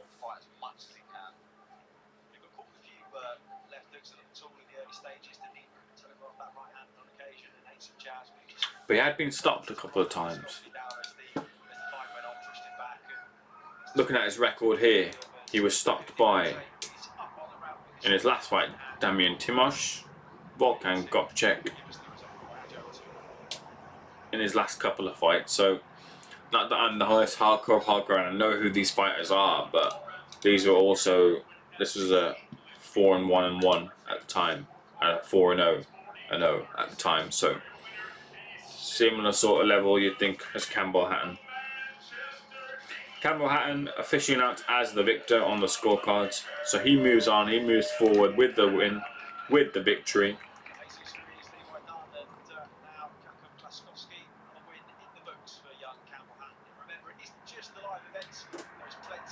And we'll see what happens with him next, because fighters are finding it hard now with getting on to these cards. Excuse me. Fighters are going to find it hard now to get onto these cards, what with the competition. You've got fighters, for example, like Fiaz, who will be on the one of these matchroom fight card bills, but then after that, he's going to be on a small hall show. So where does Campbell Hatton go next? Does Campbell Hatton continue to get that treatment where every fight of his will be televised in some form in terms of visibility on a DAZN show or another sort of show? Or will he be siphoned off to a small hall show where you can only see him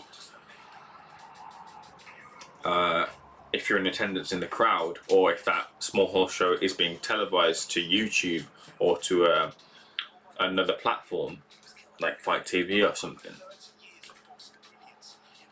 Will we see him there where he kind of props up the bill a little bit more because of the name value that he brings, but also against, you know, fighters who, again, give him that experience, so he's away from those sort of cameras.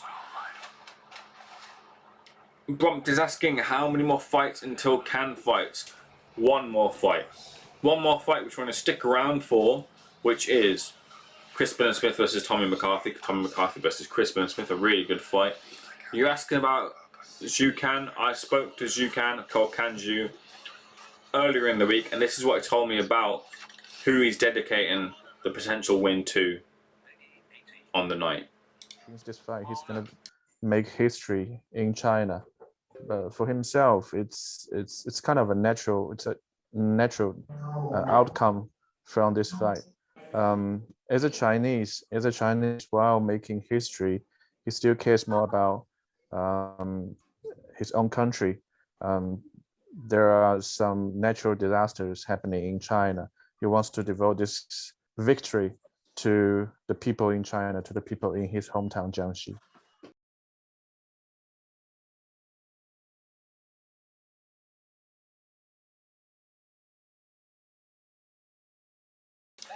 That was Zhu Kan devoting his victory, if should he get it tonight, to the victims of natural disasters, those being floods, to the people of Jiangxi, I think it's Fuzhou, in the Jiangxi province of China. I did have, when I was at uni, the pleasure of living with a number of Chinese students who I absolutely loved, kind of learning about their culture, eating their foods, talking to them. Such a brilliant time. Still keep in touch with quite a lot of those guys over in China from all sorts of different places, from Hunan, from Jiangxi, from Fuzhou, from Sichuan, in Chengdu, from all sorts of places. So yeah,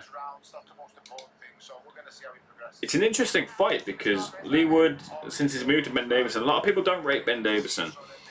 I'm someone who sees some of the improvements that Ben Davison has made to fighters so far.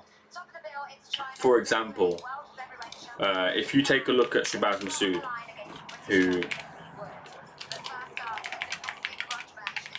moved to Ben Davison, I think he's had like 2 fights with him now. He fought recently on one of the MTK shows, and the flashiness has been kind of brushed off of him. That ring craft, that flashiness, the flair side to Shabazz Massoud's game has kind of been brushed off in favour of a more boxing foundation based attack where the reflexes and the movement are still there, but less of the kind of flashiness, to kind of give Shabazz that grounding and actually give himself the opportunity to set a bit more and throw power shots, which eventually actually led him to getting a finish over his opponent as opposed to a win on points. Louis Norman, that's who it was. So because all of his victories, apart from his debut, was a knockout win. So this time around to pick that up against Louis Norman, who's a decent tester at that sort of level, was good for someone like Shabazz. And they want to look at that Chris Bork fight, which is apparently they've had lots of rounds with each other and they know each other, so they know how the fight would go or play out. They're really confident in the win against Chris Bork, which would be a really good fight. Chris Bork fought against James Beach Jr. I thought that'd be like a 50-50, considering how well James Beach Jr. performed against Brad Foster. I thought he'd learned from that experience, but really Chris Bork, the power that he had really kind of told him, put off James Beach Jr. from kind of pushing on with more offense because of the power that he carried. So, but I remember watching Shabazz against Yejne Telloera up in Leeds, and he looked so good, and people really enjoyed watching him. But Ben's taken away some of that flashiness, settled him down, put him more with some boxing foundation, and he looked really good. He looked really good.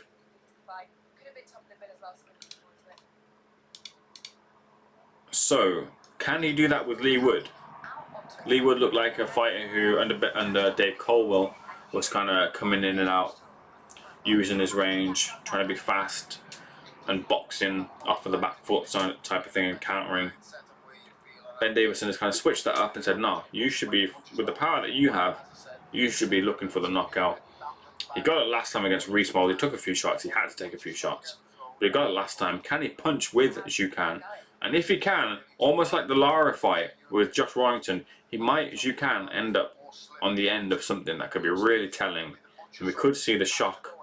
And I thought it was refreshing as well from Leigh Wood, saying that, you know, there's too many titles in the sport, and, you know, with the situation with Leo Santa Cruz, who hasn't defended the title, yeah, I kind of see myself as champion, not regular champion, but he's an advocate for less titles in the sport. We shouldn't have all those titles. But yeah, we'll see what happens there.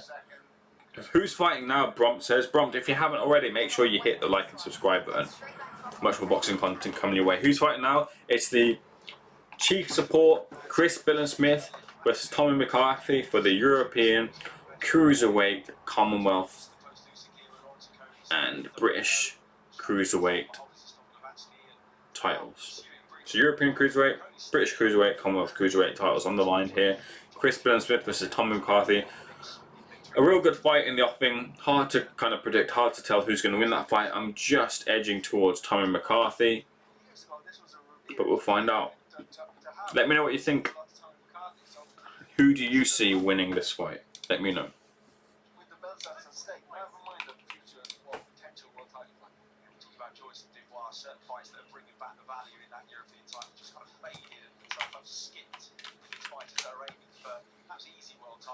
Neither of these two have taken easy touches so far. Both 30 years of age, both defeat to the same man in Richard Riakporhe. Slightly different manners, but Smith was far more competitive. McCarthy says he had a lot of lights and quite a late notice and was on that side first. Just getting the tail of the tape here as we're waiting here. Both of these guys 30 years old. Tommy McCarthy starting earlier in 2014. Rounds, much more experienced with the rounds, 160 rounds compared to 59 by Billam Smith, and a knockout percentage ratio much bigger in 77% as opposed to 45% for Billam Smith. So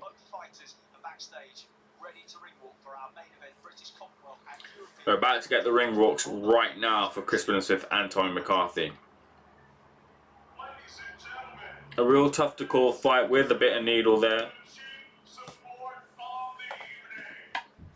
And this is the Chief Support. Should be a really good fight. It should really be. Let's just hope it's not a dud, you know? Where it's kind of like a clinch fest and something where it doesn't live up to the hype, because those can be the worst type of fights when they've got a bit of anticipation to them. But I don't think it will. I think the styles will gel quite well. Billam Smith on the front foot. Tommy McCarthy on the back foot, using his boxing, moving around the ring, trying to avoid the big shots from, keeping him on the end of the jab. As the fight kind of goes down, and we go through the round, the movement's going to slow from Tommy McCarthy. Can he see it through? Will he see it through? We'll find out. The gentleman from Bournemouth, Billam Smith, CBS, who looks a bit like John Cena. I don't care what the off-the-hook fellas say from that forum. He looks a bit like John Cena. Carlos Takam came out to John Cena's The Time Is Now against Joe Joyce. My man here should be coming out to the same thing. He's a dead ringer for John Cena for me.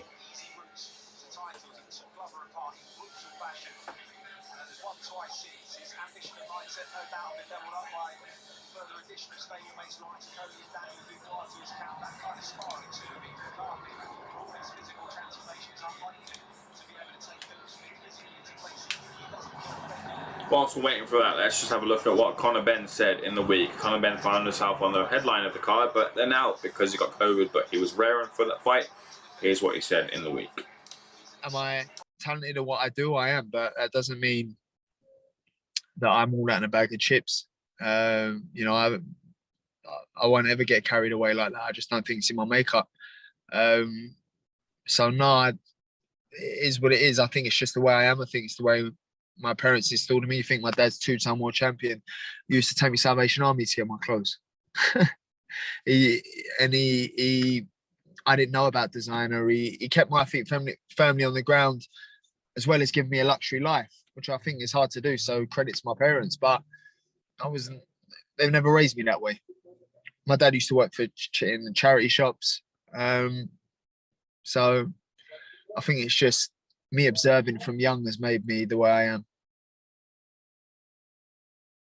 Yeah, to be honest, mate, I'm 30 years of age now. I shouldn't be boxing at elementals and stuff. I need to be pushing on in my career.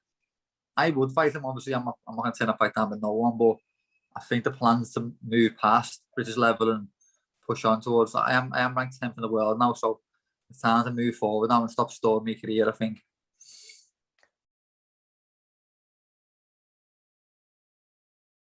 You're gonna have to elaborate on those bets. No, man, I gotta keep my numbers to myself. But yeah, I will. I seen the odds, you know. So I said, hey, why not? I mean, it's happened.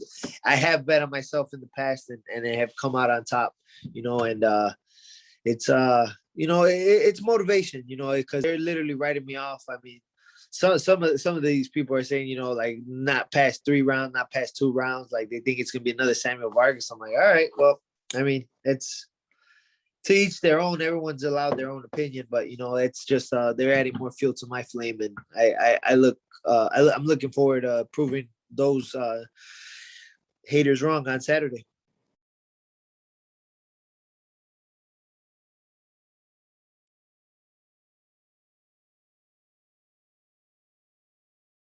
But that camera isn't yours. Negligible, isn't it?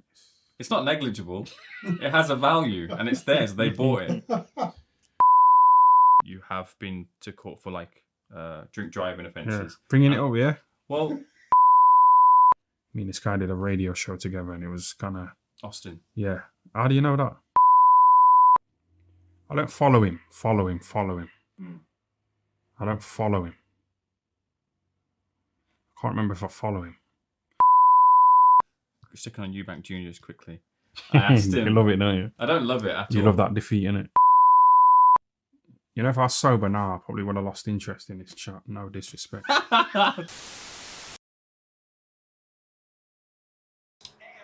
Well then, we're back. Just getting the official introductions now. Once again, Chris Billam Smith and Tommy McCarthy. I keep saying Chris Billam Smith as the first guy, but really it should be Tommy McCarthy who holds the European Championship. So it should be seen as the A side in this one. But yeah, you've got it now, coming up now, moments away from this grudge match being settled. As we're getting it looks more than 200 people, about 300 they said. It looks a bit more than 300 as well in the crowd there. And it looks quite nice now that the kind of sun has set and you've got the dark atmosphere with the lights on in the background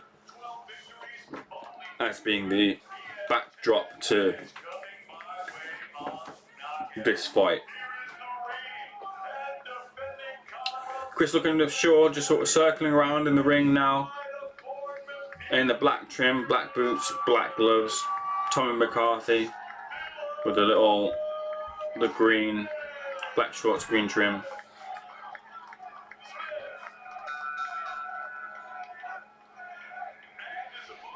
You got to think that Tommy McCarthy as well. He's kind of sending a direct message to Lawrence Okoli as well. He's also Cruiserweight World Champion. He's part of the McGuigan setup as well. So he'll want to do the double over the McGuigan setup by sending a direct message by beating Chris Billam Smith to Lawrence Okoli.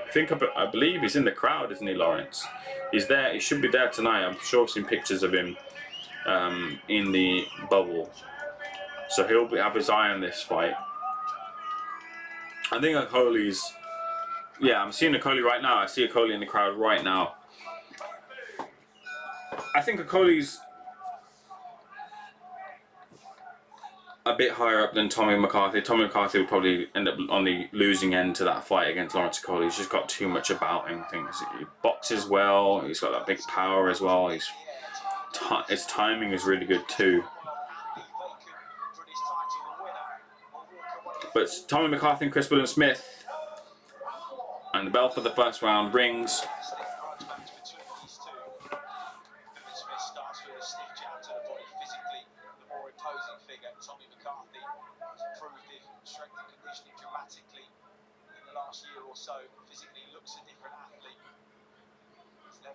Chris Billam Smith with a jab to the body. I'm going to call him CBS or Smith, because saying Chris Billam Smith all the time is going to wear me out.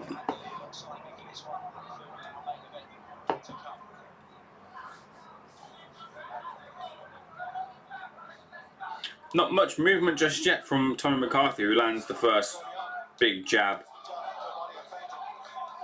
already in the first few seconds of the fight, as they're separated by the referee as a clinch was engaged by Crispin and Smith. I'm already seeing a rough and clinchy fight in the initial stages, which isn't a good sign.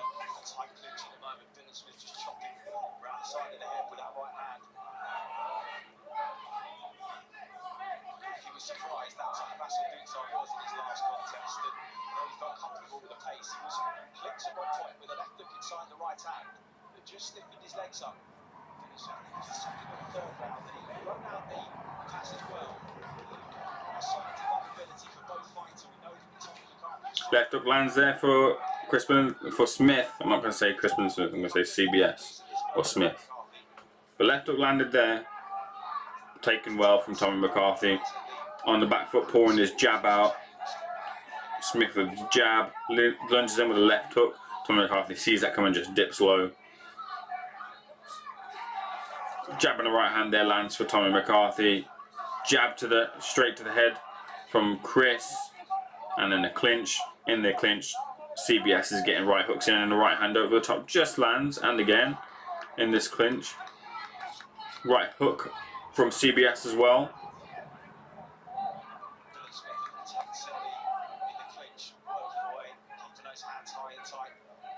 Misses with a left hook, and then a clinch here from Tommy McCarthy. Not great signs here. The first phase he's just able to duck out the way of. Then the second phase, he's not in any trouble. It's just a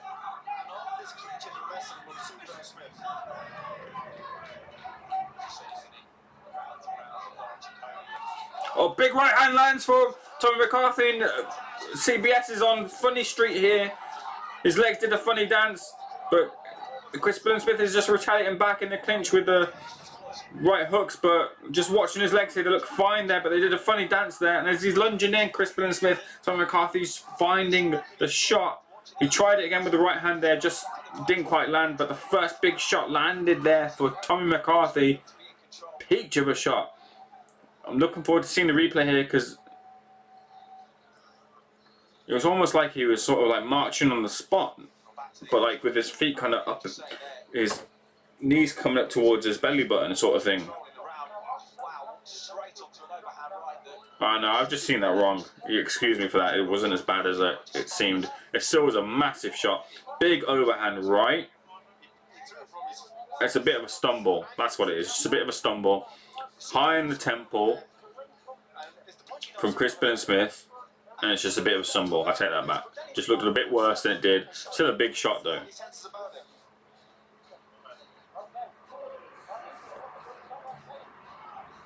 Don't want to be taking too many of those, Crispin Smith, if you're in the Shane McGuigan perspective, because you'll end up on the end of a knockdown or two.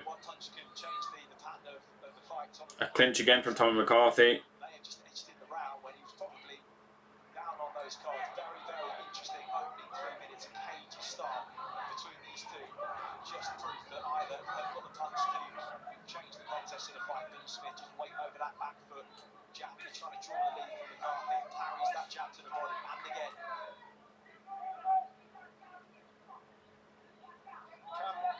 Set that punch up again and land that punch.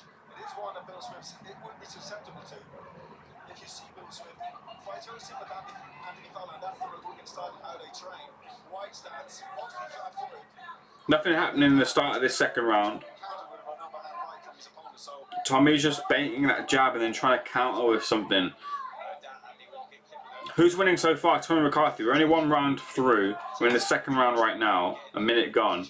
Tommy McCarthy with the biggest clear punch so far of the fight. So you have him edging, well not even edging, he won that round. Can't give you a link, bro, to the fight, unfortunately. I'm watching on the DAZN app, so that's the way I'm watching the fight. I would love to have given you a link, but I'll end up shut down.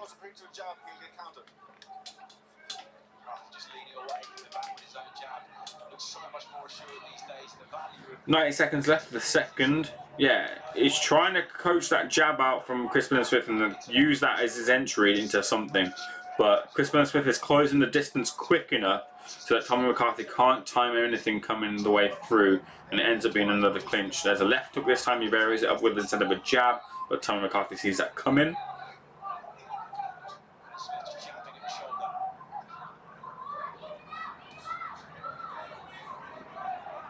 What's he doing? What's McCarthy doing there? He just kind of turned and just started, he just gloved up. Like, sort of showed his back to him.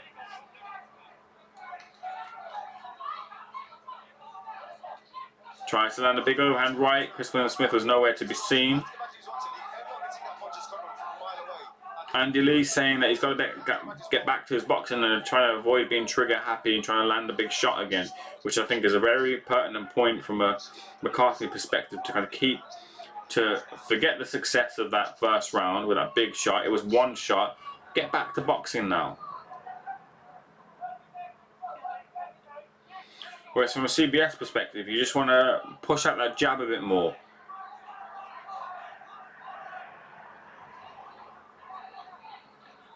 There's also not a lateral movement from Tommy McCarthy, and Chris Billam Smith is coming forward. He's ambling forward, whereas Tommy McCarthy is just standing in front of him. Maybe he's trying to conserve that gas tank to go through all the rounds as opposed to moving too much. Because if he moves a lot, he'll create himself an angle to come off with some shots under at the stomach or up top. But he's just staying in front of Chris Billam Smith at the moment. Been a bit guilty of doing that, I think, as well.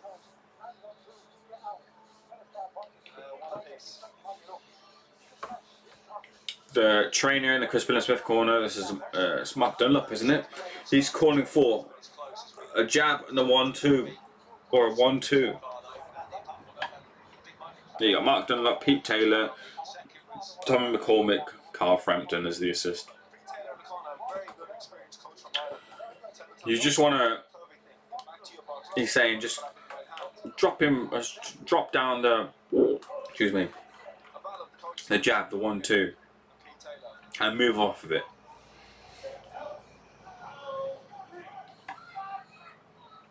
Looks way more than 300 to me.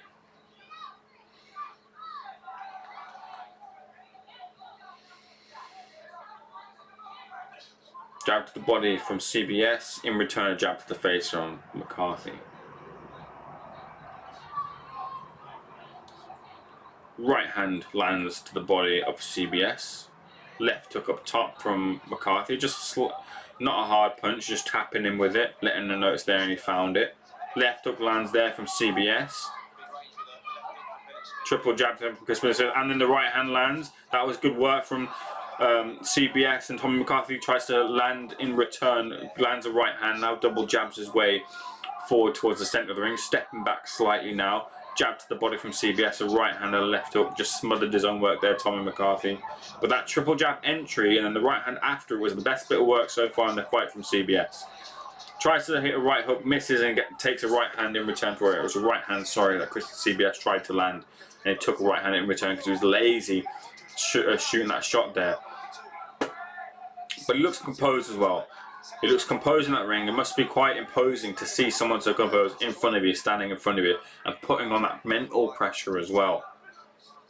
Launches in with the right hand, misses CBS in the clinch again. Tries to land the uppercut in the clinch, but it's guarded.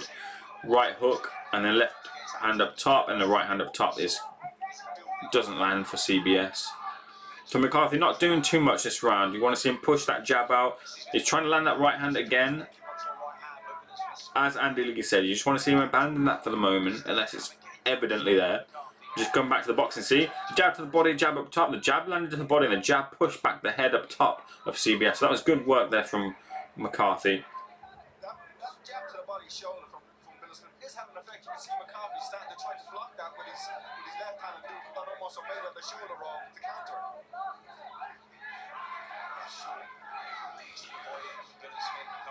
That was some decent work in the clinch there from McCarthy, though, as they came in for the clinch. Uppercut there landed just for McCarthy, for CBS, sorry. Left hook and a right hook to the body from McCarthy, though. Jab to the head of CBS. Tries to wing in that overhand right again. Right hand just misses for CBS. They just twist each other on the ropes. And McCarthy's now got his back towards the opposite ropes. Left hook blocked by CBS.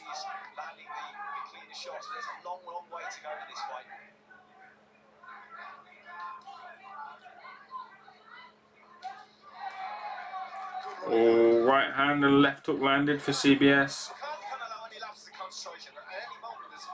Left hook lands for CBS too. Not a hard shot. CBS sticks out his tongue towards the end of that round. I think he feels like he had a better round there, and he did have a better round there. So we're now backstage building up to the top of the bill, our main event. To my left, down there, Jukan, the title holder, one of the best in the world in his division. There are only 2 fighters left in this. Laura Woods is on the screen right now. She's just introducing the next fight, saying Jukan's getting ready alongside Leigh Wood getting ready as well. Only given 5 weeks notice for this fight.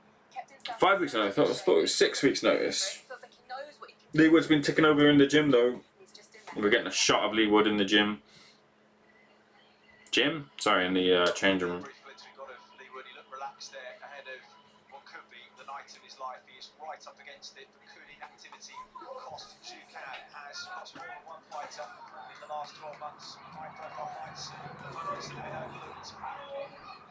Round 4 now. Bell for round 4 rings. Center of the ring.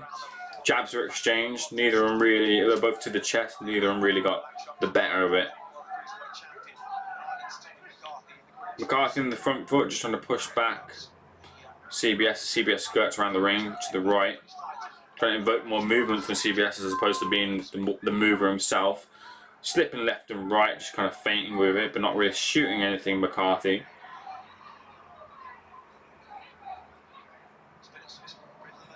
McCarthy could use just kind of feinting a little bit more to set something up.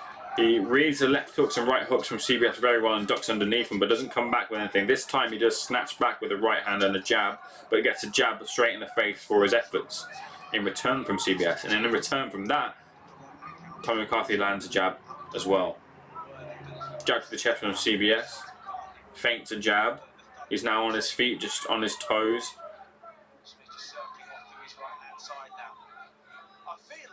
So much more on McCarthy that if he just picked up a little bit more. Left hook blocked to the body from CBS. Sometimes you question, does he believe in his skills? Will he push himself that little bit further, come into a second round? That will test his pace. Referee's just looking at the trunks of Tommy McCarthy right now. And here we go. Pouring out with that jab. Left hooks and right hooks to the body from CBS, and then the clinch from Tommy McCarthy. Off of the clinch, there's an uppercut and a left hook blocked by CBS. CBS feints and tries to land a jab, just missed there. Jab to the chest from CBS. CBS is starting to feeling himself a little bit as he keeps that jab hand low and the right hand towards his chin.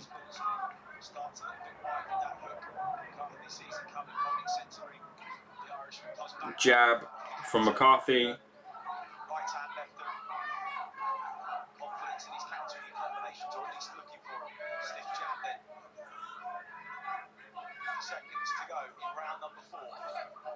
Jab to the body from CBS, and he moves off of it. Heads just clashed there. See if there's any telling damage. It looked like McCarthy might have got the brunt of that. Can't see his face just yet to see if there's any damage. Left hook to the body from CBS. It was a good shot, straight to the belly button, and in return, Tommy McCarthy wings in a left hook and a right hook to the body himself. Left hook there, and then left hook to the top. Left hook to the body was the better of the two punches from Tommy McCarthy. He's back in the centre of the ring with his hands low, kind of mocking CBS there.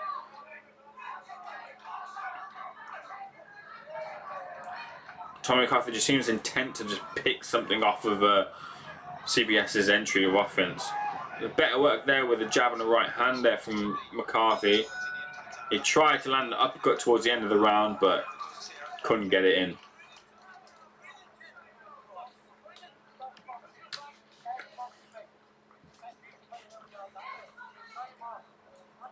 It would be great to hear what instructions CBS is getting in the corner.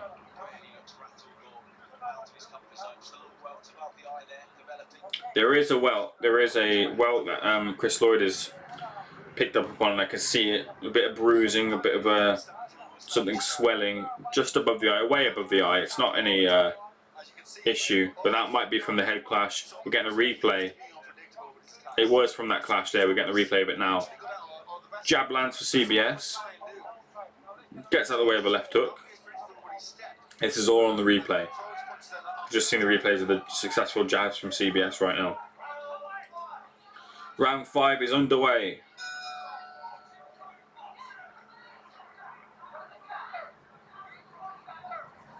So into the fifth then, and Tommy McCarthy. Perhaps edging ahead. So working his way into the contest, has been investing in the body. Consistency and regularity. Will that start to pay dividends at some point? Will he be able to cash those checks later down the road? But McCarthy so far good. Position was reasonable there. Oh, left hook there lands for CBS. Caught him there. Right hand left hook lands for CBS, and McCarthy's electing to clinch.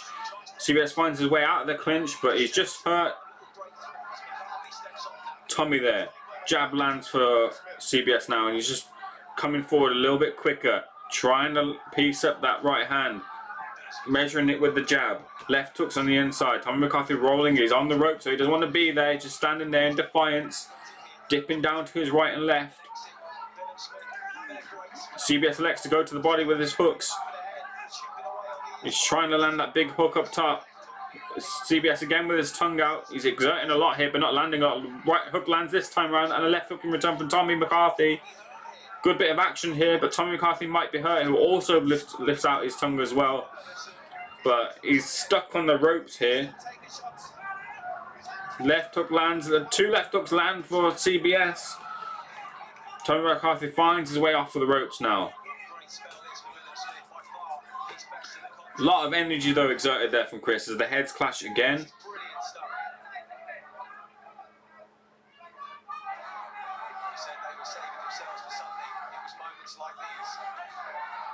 That right hand is too evident from Chris.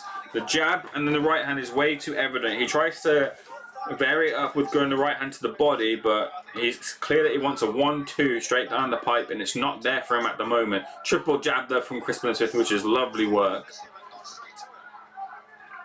And again lands for Chris.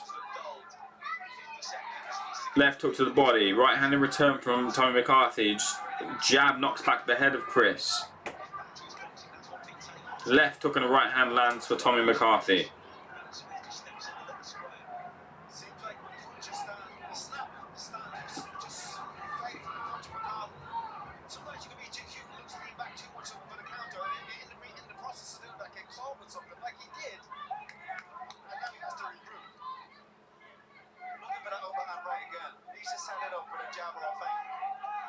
Jab to the body from Chris Billam Smith.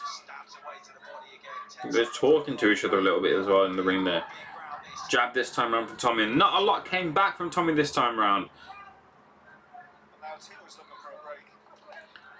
Body shot there for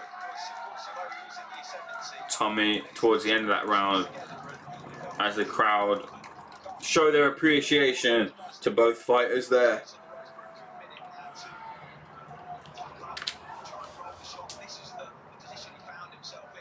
Doesn't want to be in those ropes.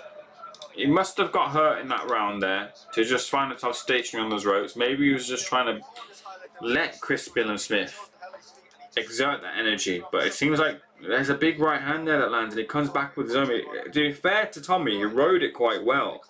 That's what he did there. He saw that right hand come in, he moved with it, and he was able to come back with his own stuff, but I don't think he really landed to full effect, or at least as much as he wanted to there.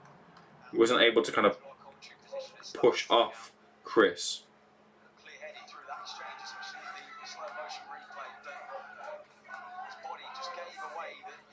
Round 6. Is it round 6 or round 7? It is round 6.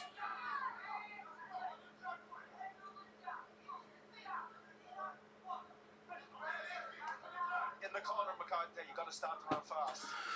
Double jab from McCarthy. Jab in return for CBS, and he nods his head. And again, they're trading jabs here. Was it a round off for Tommy? On the front foot again now. Chris hasn't thrown the uppercut just yet. I'm waiting for that punch.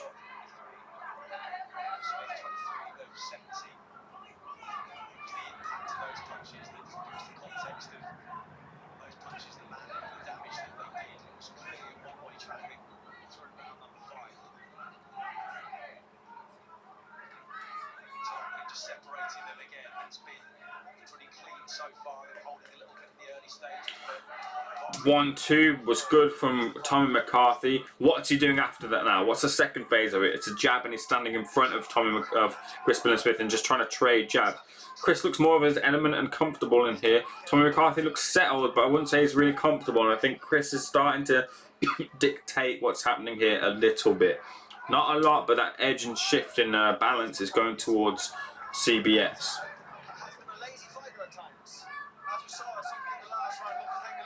There was a little uppercut from CBS, was blocked by Tommy.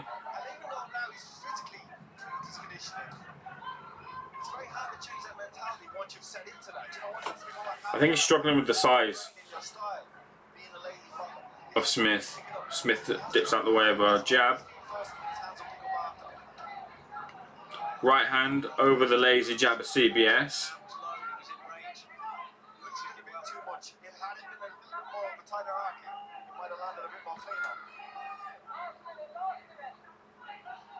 CBS again trying with that jab in the right hand. Tommy McCarthy's a way too skilled boxer to be falling to that right now and not have it set up against something else. Left hook lands there as a counter for Tommy McCarthy. Eats a jab in return though. CBS feints a jab and he's feinting to go up top or low. He's just kind of pouring out and waving around that lead hand. Catches him on the way in with a jab, Tommy did. That was good work. Jab in return from... There's that again. There's that 1-2 that CBS is trying to land and you can't land it just yet.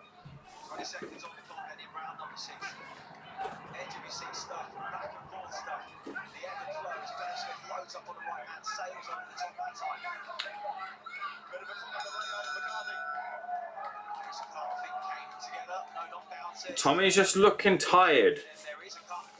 And apparently there's a cut under his eye as well. So we'll see how this affects the fight moving forward.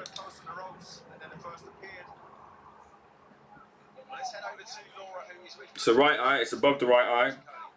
Not great, but he's taking big gulps here. Smiling after that round in particular, because earlier on, Tommy was one that came out a little bit stronger. How did you see it in the early rounds? But I think it looks like we're seeing a fatiguing Tommy McCarthy moving into the 7th round now, which is playing into CBS's hands. That gas tank of Tommy McCarthy was found wanting in the Lejeune fight. He managed to navigate his way through the Lejeune fight.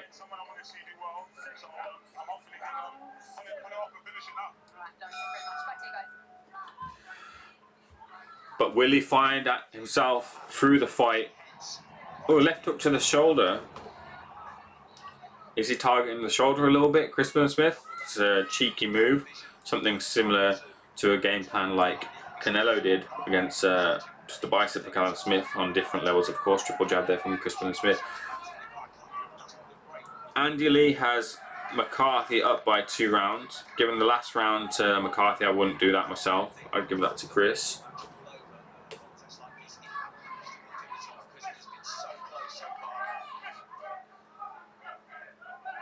It's clinch work, it's all dirty work, but in the clinches, CBS is able to kind of draw himself over Tommy, which all helps in terms of fatiguing your opponent.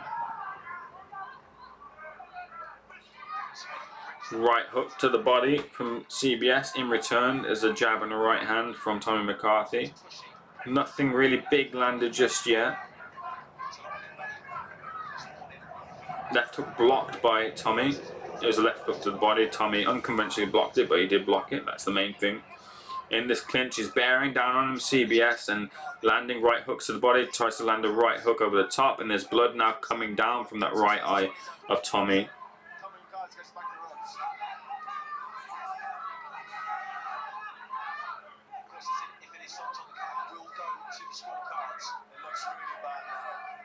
Yeah, the eye is dripping blood.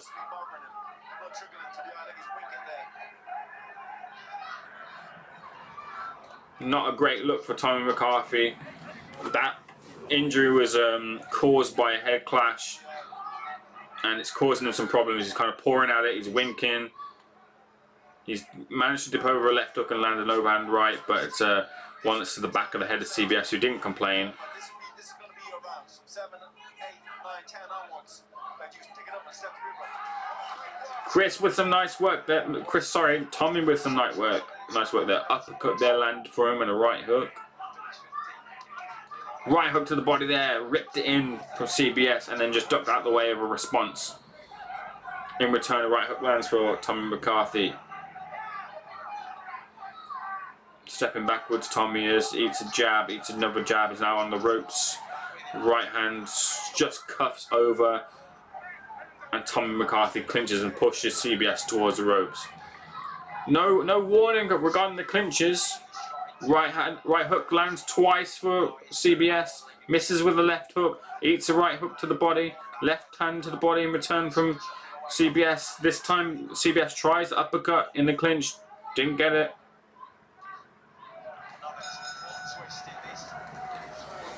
Excuse me.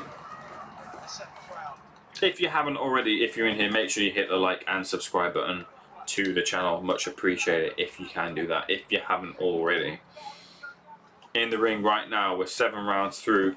Tommy McCarthy is blinking from both eyes. He's getting some patchwork done over the right eye as he faces a looming opponent in Chris Billam Smith. Chris Billam Smith had great success in the first few rounds, being able to smash and tag CBS with a big shot. It was a right hand onto the jaw, high in the head, sorry, of CBS, but he hasn't found that success since. I'm not quite scoring this, but I'd probably have this even, or maybe even CBS 1 round ahead.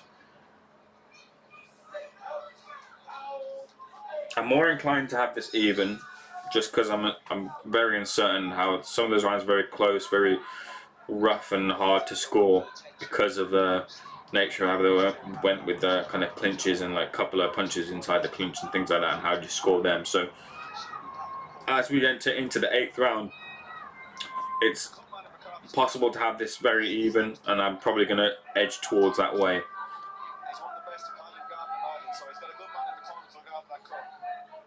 And nobody wants this fight to get stopped on the cup. You know, we want to see this play out the foot for whatever outcome.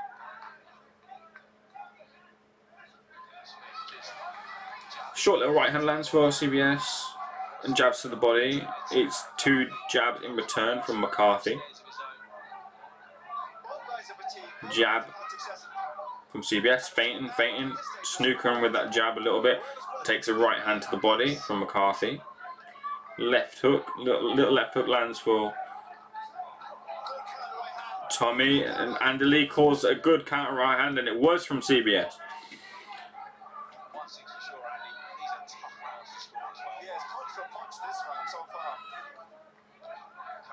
Short little left hook lands for CBS, jab, left hook, right hook to the body, and a clinch now from CBS.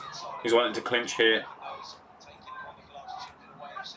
Uppercut lands on the inside in that clinch for CBS, jab as well. Right hand, left hook up the top for McCarthy, partially blocked.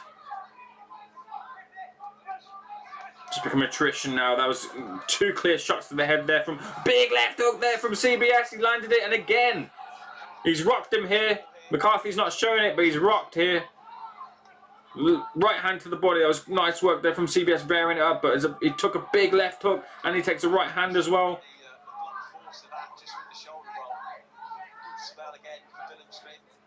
Whenever there's an exchange, there's a slight moment just afterward where McCarthy looks to have a little break, and that's where Billam Smith's having success. He's trying to wing in the shot over the top, Tommy McCarthy, but it almost just like pings off of CBS. That was a nice right hook inside the glove of CBS that time for Tommy McCarthy, but he's looking tired. He's looking very tired.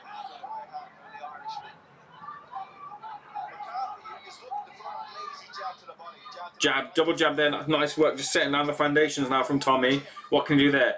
Little left hook, uppercut combination was nice. The uppercut landed, the left hook didn't though. But now it's you're finding CBS winning the jab battle. Or at least he's able to put more of a successful jab forward as the fight is navigated on into the later rounds, and he's just putting more pressure now onto Tommy McCarthy. This is a good fight here, and I have Tommy McCarthy down 1 round now against CBS. If you haven't already, make sure you hit the like and subscribe button. Much more boxing content coming your way. We'll be back with the next round shortly.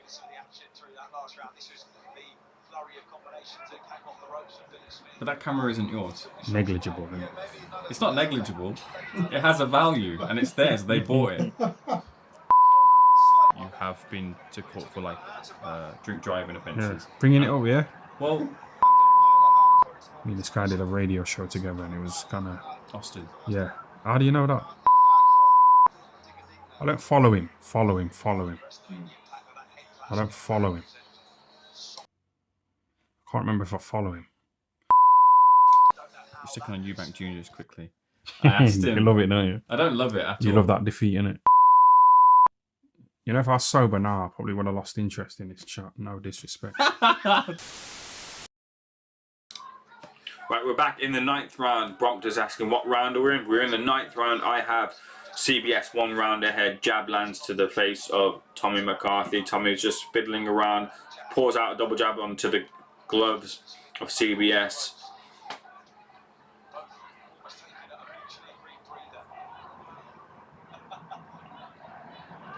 Jab right hand just misses from Tommy. Eats a jab in return. Tries to counter back with a left hook, but takes a right hook to the body. Lands a left hook and right hook this time round towards the chest area. Right hand, short little right hand lands for CBS. CBS steps back, paws with a double jab, trying to land that right hand, trying to set it up. Can he set it up against a tired now Tommy? Oh, straight jab, walks into that jab from CBS. Jab again from CBS. Short little right hook lands. Now they clinch. Right hook and a clinch from CBS. And short little uppercut from Tommy McCarthy once, and he pushes him off now in the center ring now. Jab and an overhand right there from Tommy McCarthy. Very different overhand right. He lands again, but it's not a powerful overhand right like we saw in the second round. It's a much more tired, labored overhand right.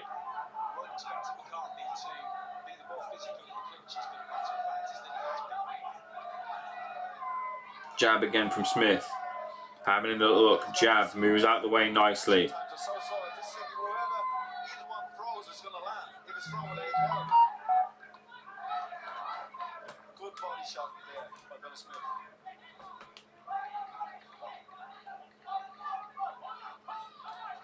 Right hook to the body.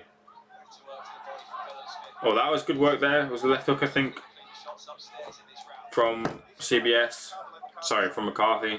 It's hard to call some of these shots sometimes.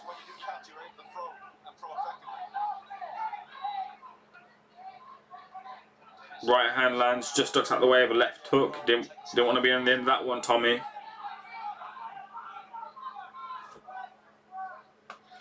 Jab lands for CBS again.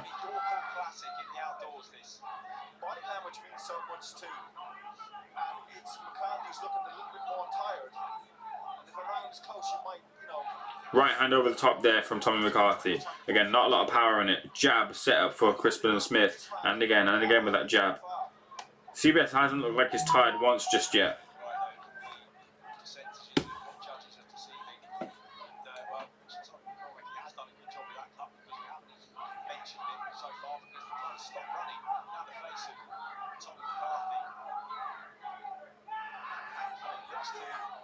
Jab there from CBS, and again, as we close that 9th round into the 10th. Hard to call round there. Again, I'll probably just give that to CBS. So I have CBS 2 rounds ahead now.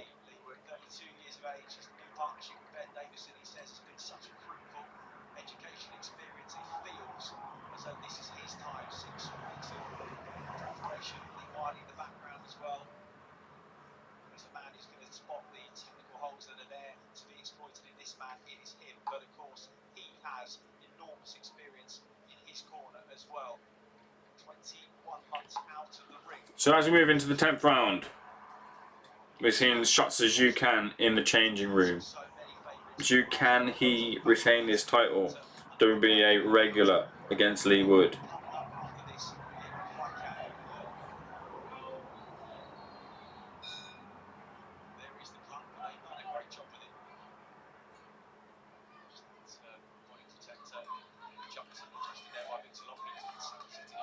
They're just fixing the shorts of Tommy McCarthy as he now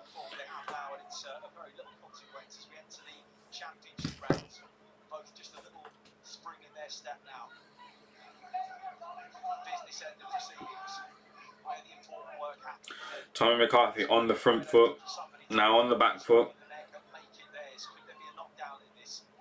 Tries the right hand, and he's just kind of dips down, so that allows CBS to push his body down onto Tommy. Right hook to the body from Tommy, and CBS in return double jab.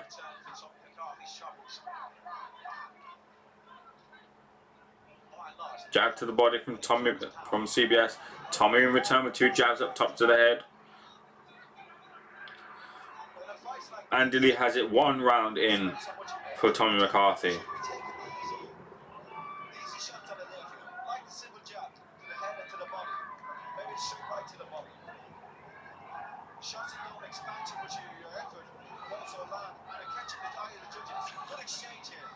Right hand over the top there from Tommy McCarthy, lands twice.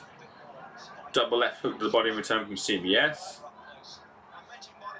Short little right hook lands for CBS too. Both miss with jabs.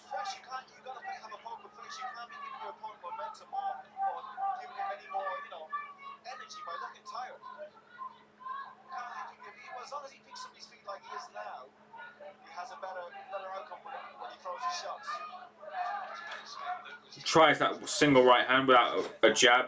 Tommy McCarthy sees it coming and they clinch. Just over a minute left in this 10th round.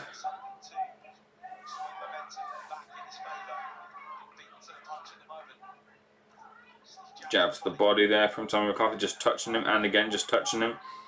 Bruise under the left eye, or was it blood under the left eye this time round?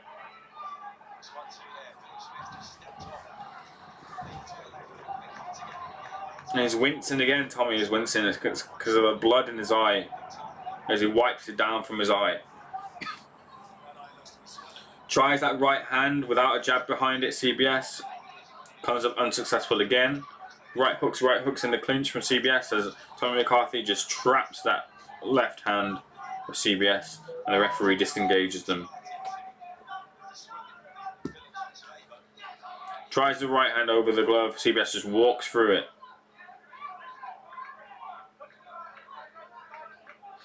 I hope Tommy gets this, to be honest. I love the people of Belfast. Similar people to my own in Liverpool. Yeah, I'm hopefully going to Belfast this week. I had a lot of I've been to Dublin as well. Nice people in Dublin that I've met there. In Belfast as well, been there once before. Very much like England, Belfast is in terms of weather and locale. But yeah, I've got this about even, pretty much, or maybe 1 round ahead to CBS. This is a close fight, one that might end up a draw. I did call the draw in the Yildirim Cullen fight. I got that incredibly wrong, so who knows with the draw, but this is a close fight. You see what the people of Twitter are saying on here.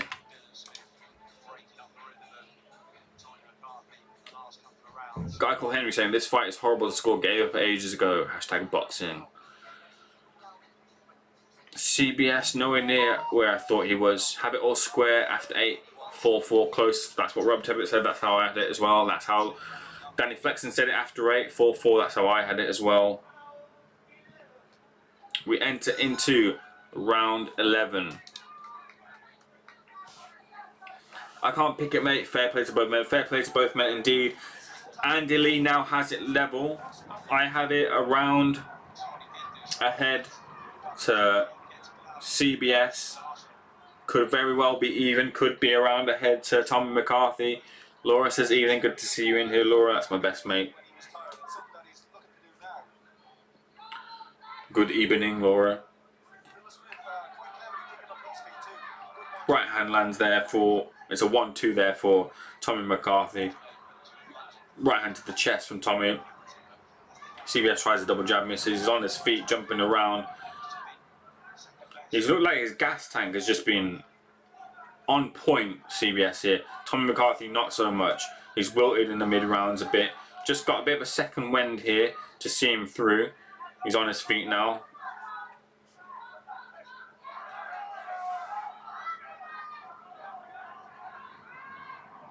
But he's been on the back foot the whole night pretty much. Found his successes, especially with the big loop and overhand right, but only really found it once. Right hook to the body from CBS, just misses. Clinch, he's leaning on him now. Tommy McCarthy turns him. My stream is 30 seconds behind you, no worries. 90 seconds left of the 11th.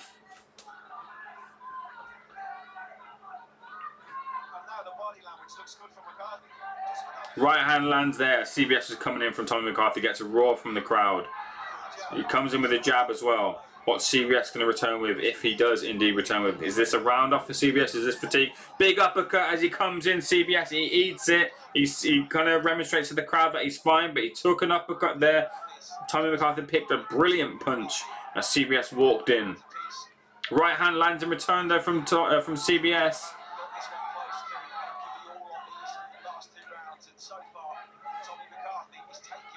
That uppercut being a bit more of the obvious punch there, but that right hand was a big punch as well from CBS too. Right hand over the top there from CBS. He's got him trapped in the corner now. What's he doing? He eats a double jab instead, and Tommy McCarthy exits.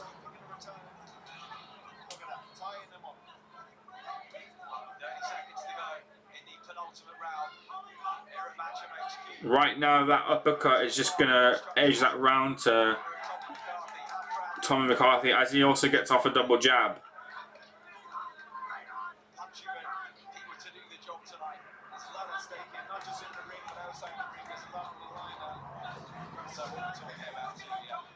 Left, right hooks to the body even from Chris Smith in the clinch. Lands a right hook towards the end onto the brushing off the chin of Tommy McCarthy. And I have that now, as we go into the 12th and final round, I have it all even. This is why European fights are important, man. Before world level fighters should experience these hard rounds, these hard fights. Completely agree with you. This will do. That's a big right hand there from Tommy McCarthy. This will do both CBS or Tommy McCarthy, either of them who win, or even if it's a draw, the world of good in terms of experience. This is the type of fight that you need to get up there. If either men do get up there with the win or a draw, whatever it may be, CBS just getting a little bit extra time, taking a little bit more time to get out of his corner there. 12th and final round here. I have this even. Whoever wins this round has won this fight for me. Jab to the body, CBS.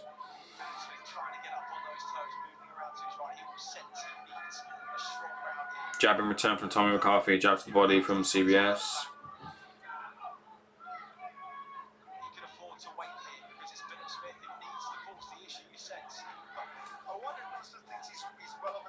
Jab again. Down to the body. What's he's going to come up top with now, Chris? What's he going to do? His mouth's open. You might think he's tired here as Tommy McCarthy lands a left hook to the body and another one. And a left hook up top from Tommy. Chris just a little bit tired. Jab to the body, jab up top. Actually, there this time from Chris lands, but he clinches. Has he left enough in this tank to seal this round, Chris? Because Tommy McCarthy right now is just countered with a jab of his own there, and I think he's in this early stage of this final round. He's winning this round. Right hook to the body from Tommy McCarthy. Overhand right over the back of the head of Chris. Jab from Chris. Right hook lands there from Tommy. Right hook again lands for Tommy.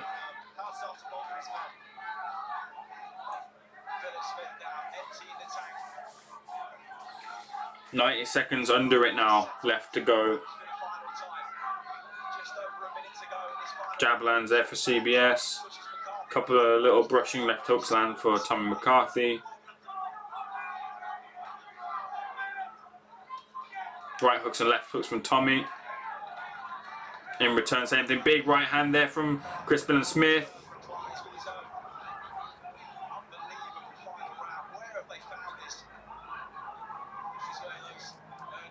Uppercut on the inside lands for Chris. As Tommy McCarthy clinches and pushes him back towards the ropes, buying himself some time. Left hook to the body for Chris. Left hook lands for Tommy.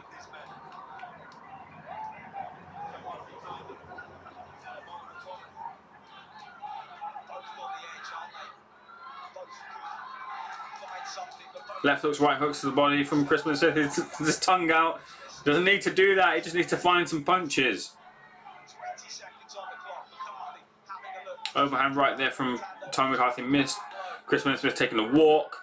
He thinks he's secured this round, I think. Left hook lands there from Tommy McCarthy.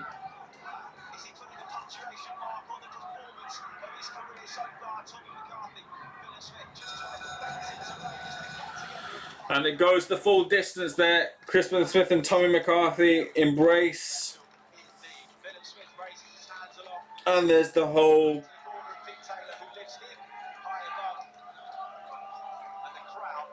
showboating aspect of it, or show aspect of it, where both men are raised up by their respective trainers.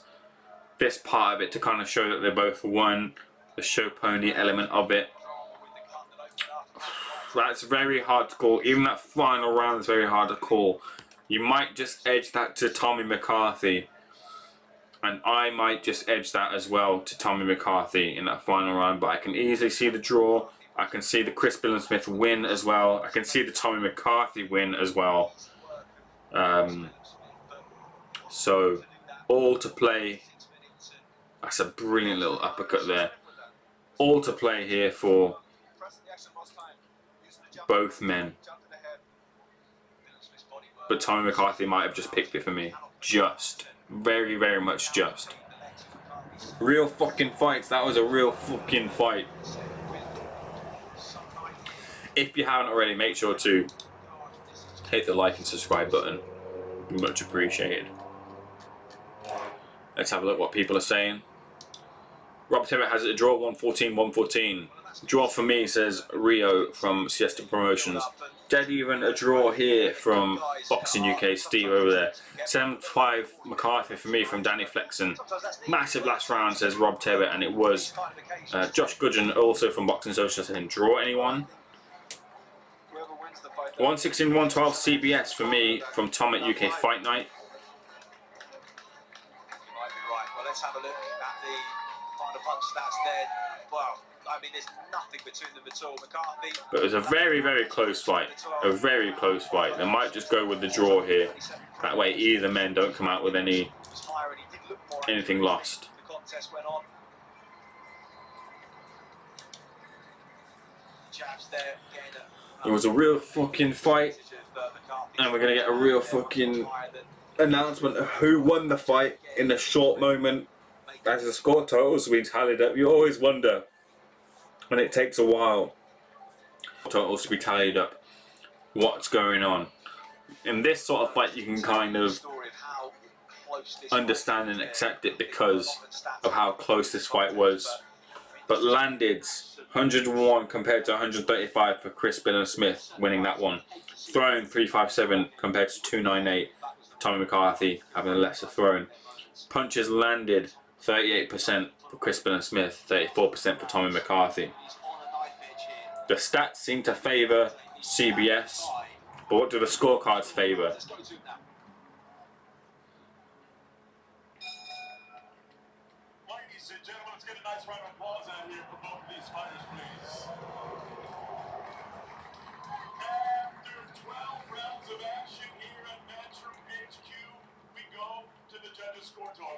Here we go.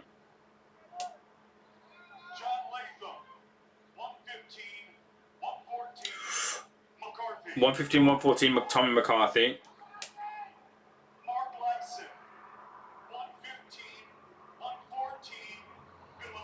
115, 114, Billam. So this has got to be 114, 114 a draw. Oh, 116, 112. Ian John Lewis.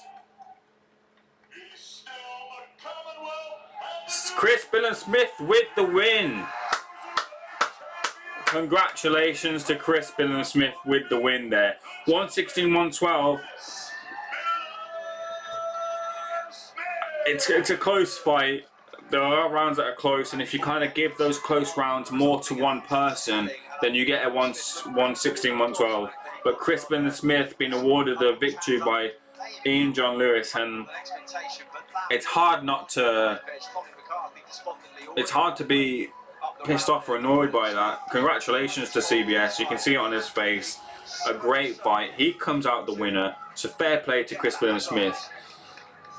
I think there will be plenty of calls for this one to be run back, and we'd love to see that again too.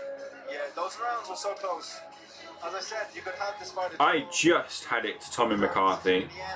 I didn't really score the first kind of 4 or 5, so who knows what happened there. I should know, but I didn't really start scoring until around then. But Commonwealth goes round the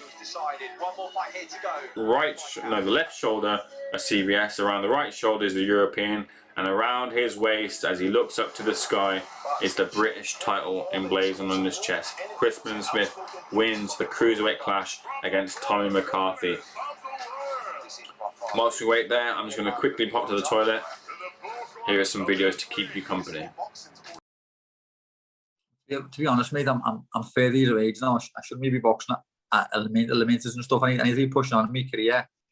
I would fight him, obviously. I'm not going to turn a fight down with no one, but I think the plan's to move past British level and push on towards. I am ranked 10th in the world now, so it's time to move forward now and stop stalling my career, I think.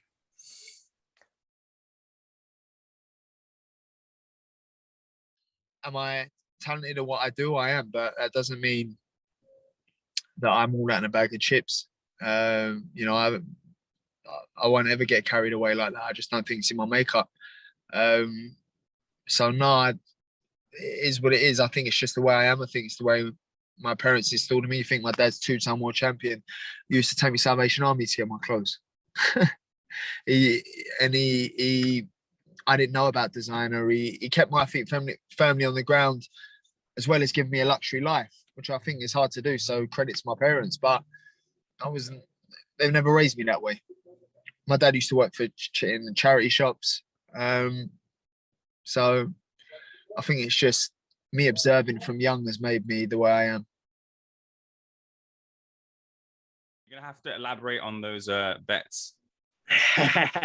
No, man, I got to keep my numbers to myself. But yeah, I will. I seen the odds, so I said, hey, why not? I mean, it's happened.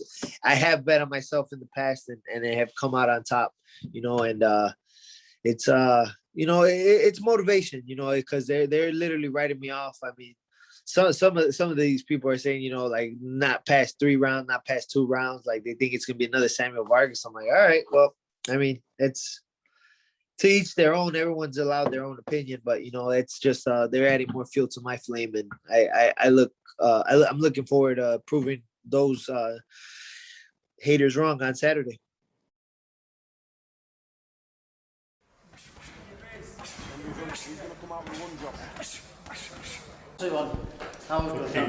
But Ben's always looking swap. Look at the shoes in him though. Do you know what I mean? I'll won the shoe battle. Look at both of them. Let's start with tonight's action. Joey stopping, Carlos Takam in the 6th round. Let's start with you, Ben. How did you assess that performance? Yeah, I didn't think it was the greatest of starts, to be honest with you, but we know how tough and durable Joe is. I don't think Takam was ever going to be able to sustain that pace, but against the likes of someone like Anthony Joshua, he can't consistently be taking shots that clean.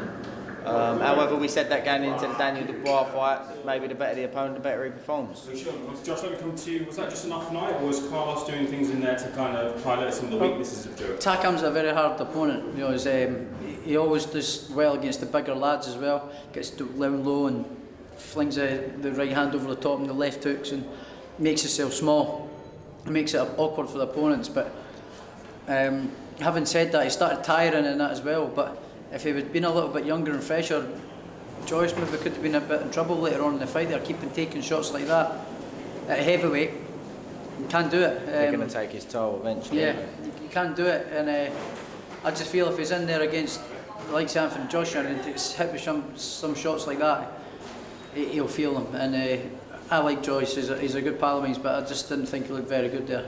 Going to the next question, I'll start with you just there because you picked up the undisputed titles recently. So if Joe Joyce wants to get to that trajectory that you've been on, he'll have to come through someone like Tyson Fury, Anthony Joshua, maybe Alexander Usyk. Is that put doubt his performance, and you might could get there? No, there's no doubts. You know, he can perform a hell of a lot better than that, and I've seen him performing better than that, a lot better than that. I don't know what it was tonight. Just maybe an off night, a bad night at the office. But he got the win, and that's the most important thing. And back to the drawing board now. He'll watch that fight back, like he says he does, and he'll go back and he'll work on things and improving. A bit of head moving, I think, is the biggest thing to start working on as well. A bit of head movement and evading punches. Let's move to one of your boys in the camp, Leigh. He's getting himself a title shot very, very soon against Kanju. Must have been really over the moon to get that opportunity first of all. How's he feeling? Yeah, it was a good job that he was already in the gym. He's got a random phone call saying that he's been put forward for the fight. Obviously, he agreed to the terms. He's over the moon. Great opportunity at a great stage with great momentum behind him. So, God willing, he gets the job done. Well, title shots, you've won all of them. What advice can you give? Just enjoy it, mate. He's done all the prep now. He's not going to get any fitter, better, stronger. So, just enjoy it. Take the pressure off himself and just enjoy the moment and treat it like another day in the gym. And he'll if he does what I can see he does in the gym, he's got no problems. He punches like a mule. So he's a very good boxer as well. So just don't put the pressure on yourself. Enjoy it. Final one from me. We'll start with heavyweight action. We'll finish with heavyweight action. Anthony Joshua versus Alexander Usyk has been announced. Ben, your initial thoughts on how you see that fight going? I think if Joshua tries to play the chess match with him and boxing and tries to outthink him, he's asking for trouble. But if he's physical, sets a high pace, and basically gets stuck in, I think he'll get Usyk out of there. Yourself, Josh? Yeah, about the same sort of prediction. Again, if Joshua uses his size and his strength, he'll struggle. Usyk will.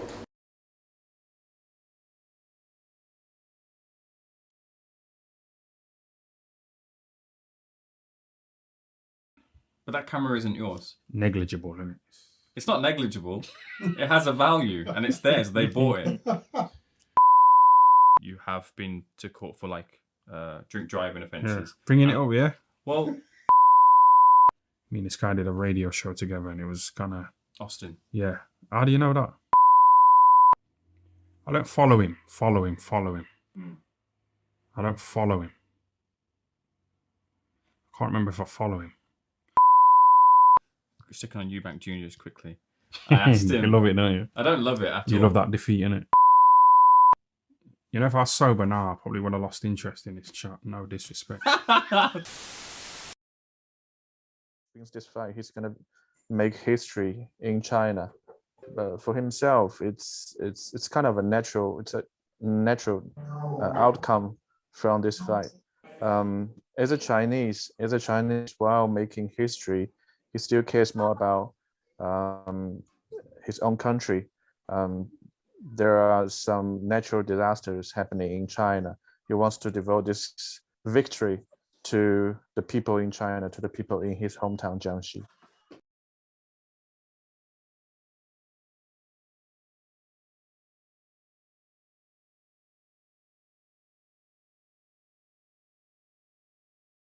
You're going to have to elaborate on those bets.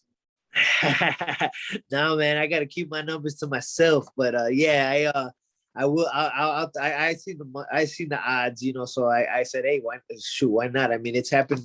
I have bet on myself in the past, and I have come out on top, you know. And it's you know, it's motivation, you know, because they're literally writing me off. I mean, some of these people are saying, you know, like not past 3 rounds, not past 2 rounds, like they think it's gonna be another Samuel Vargas. I'm like, all right, well, I mean, it's to each their own. Everyone's allowed their own opinion, but you know, it's just they're adding more fuel to my flame, and I'm looking forward to proving those haters wrong on Saturday.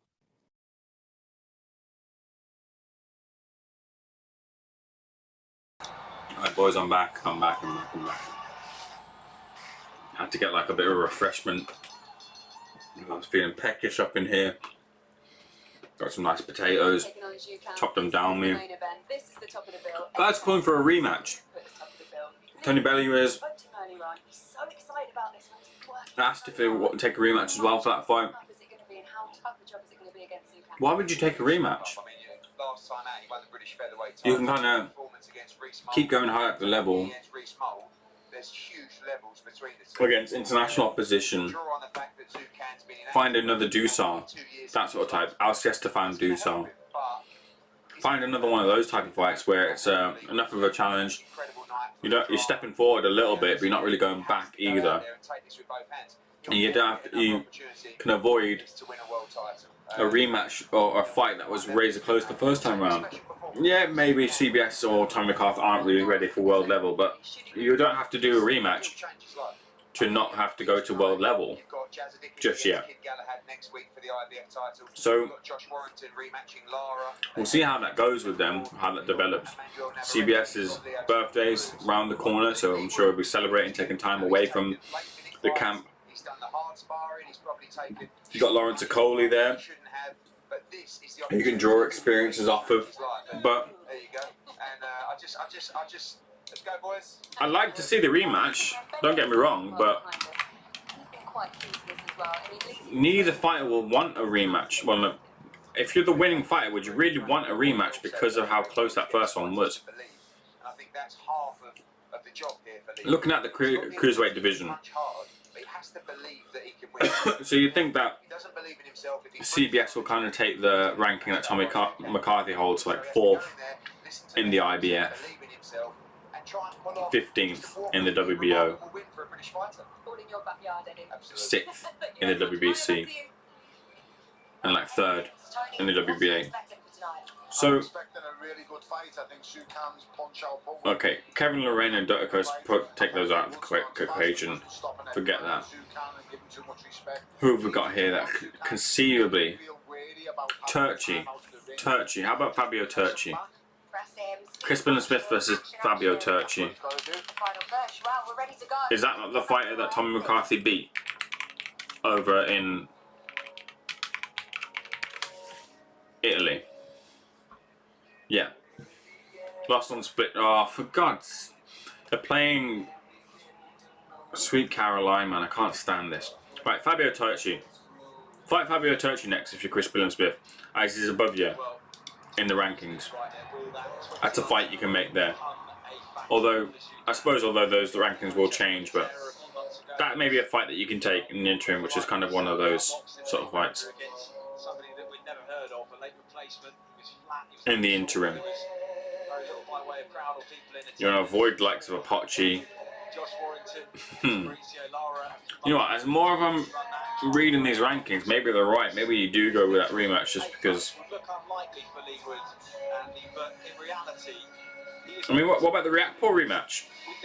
Riakporhe's kind of not been anywhere really. I think it's like there's murmurings of like a dispute or something going on with him and Dillian Whyte in terms of like fighting. Dillian Whyte in the past has been critical of Riakporhe not taking fights that were available to him, and there seems to be this sort of standoff, and Riakporhe hasn't found himself in the ring for a long time. He might be injured as well, but the Riakporhe rematch for Chris Billam Smith, you know, for Riakporhe who's not coming off of any activity at all, is that the perfect timing for CBS to exact revenge, as opposed to going for a rematch with Tommy McCarthy, which will always kind of be there.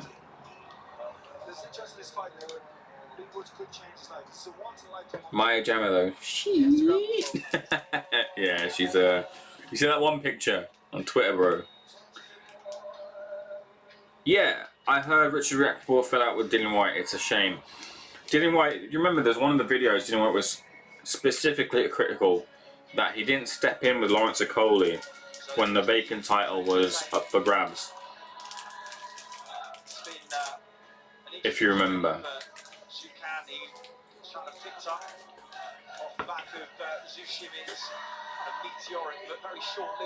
And he's just done nothing. Absolutely nothing. And he beat both of them. He beat Tommy McCarthy. He's beat Chris Billam Smith. And he's stagnated since. Nothing's happened. Whereas other Dillian White fighters, Fabio Wardley, Alan Babbage. So I'm just eating chocolate. Galaxy Ripple, bro. I can't stand Sweet Caroline at all. Those seats aren't filled. A lot of people have gone to the toilet, but they're not filled at all.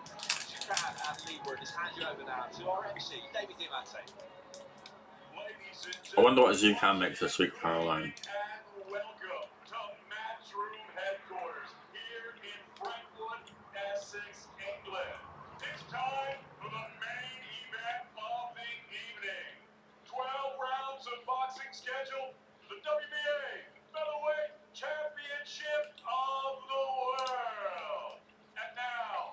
Sandra, her eyes. Carl Frampton says, apparently Big Tommy Mac, I scored the fight, I draw myself. Not sure what Ian John Lewis was watching. Well done to Billam Smith. Let's do the rematch. Carl kind of backfired there, didn't it? Leigh Wood's coming out to the ring now.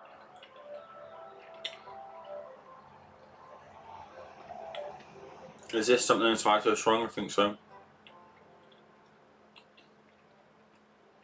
What the hell is this?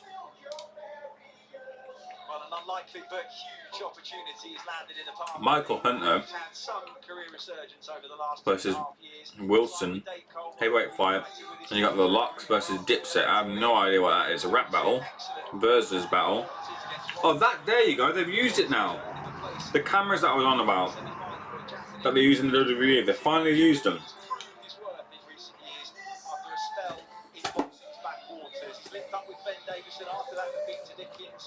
Leigh Wood in the ring now.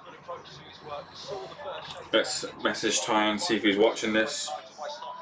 He's an underrated puncher with both hands, a great switch hitter.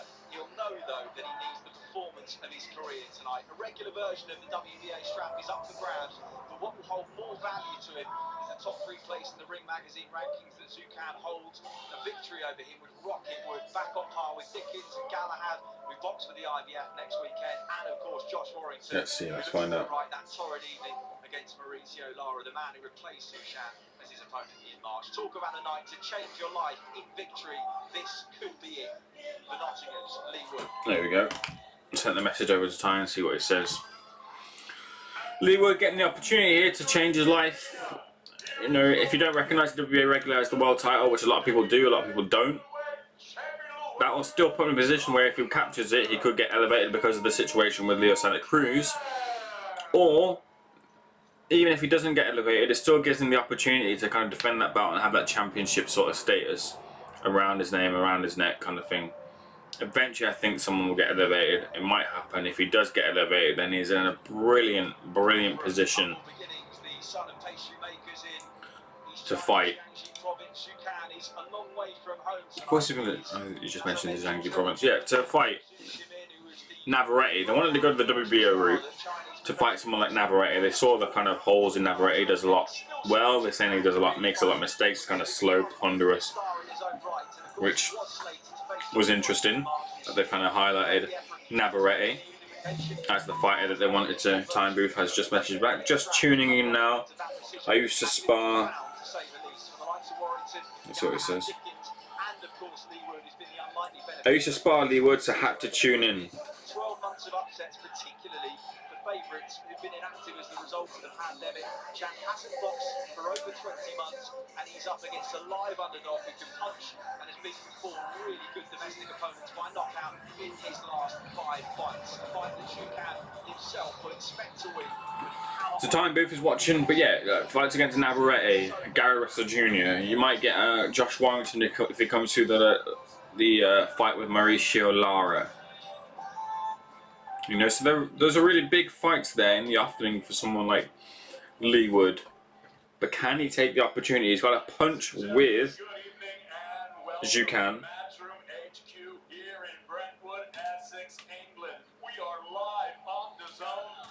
Yeah, he's got a punch with Jukan to kind of catch Jukan, who has his own, he has power as well. They seem to think that he won't be able to take Leigh Wood's power, but we'll find that out early. And what has Leigh Wood got apart from the power that's going to keep Kanju thinking, not keep him set, and kind of slow down or lower down that volume of punching that might eventually swarm or drown someone like Leigh Wood, who's not been in this sort of experience for quite a while.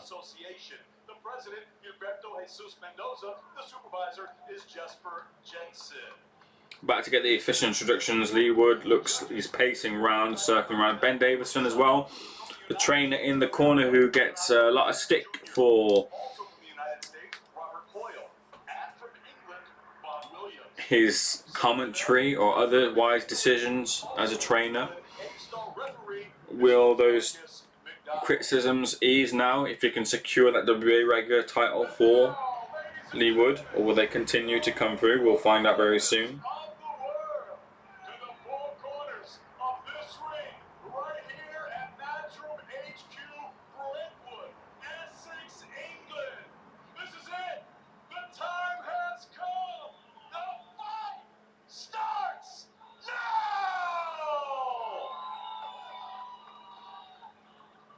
Introducing first the challenger. He fights out of the blue corner and stands with his head trainer, Ben Davison.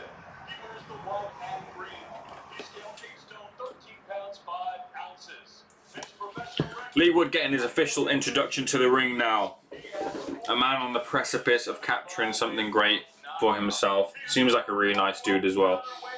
Got Josh Taylor as your inspiration there. You've got Lee McGregor in there as well. You've got Shabazz Masood there. Leigh Wood. That's a house there. The house of talent there. Getting a good applause from the those in the crowd there. So Dave Colwell there in the crowd. And here is Jukan with the towel around his neck.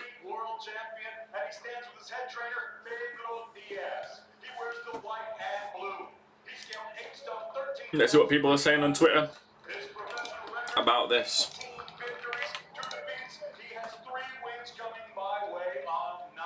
The WBA simply doesn't make sense. That's right, Chris.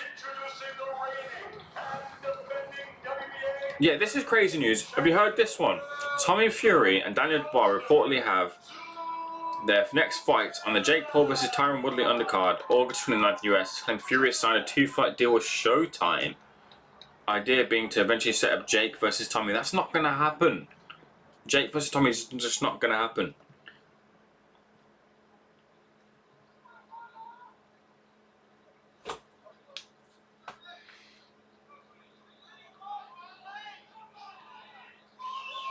Right then, we're about to get the fight now. Let's rock and roll. Jukan defending his WBA regular title against Leigh Wood, the challenger, with the power. Can it carry it over to world level? Jukan with volume. Can Leigh Wood swim in the pool, the deep, deep pools of the volume of Jukan? Upset could be on the cards here. Anything can happen. Stranger things have happened. Right hand to the body there from Leigh Wood. Jukan with that volume there already. Leigh Wood's been introduced to it very, very quickly. Timeout call from the referee saying don't shoot off of the break before the referee's call for the break. Jab to the body, Leigh Wood. Right hand to the body as well. Left hook, right hand there from Leigh Wood. Jukan rode it. Right hand around the gloves. Leigh Wood just slips.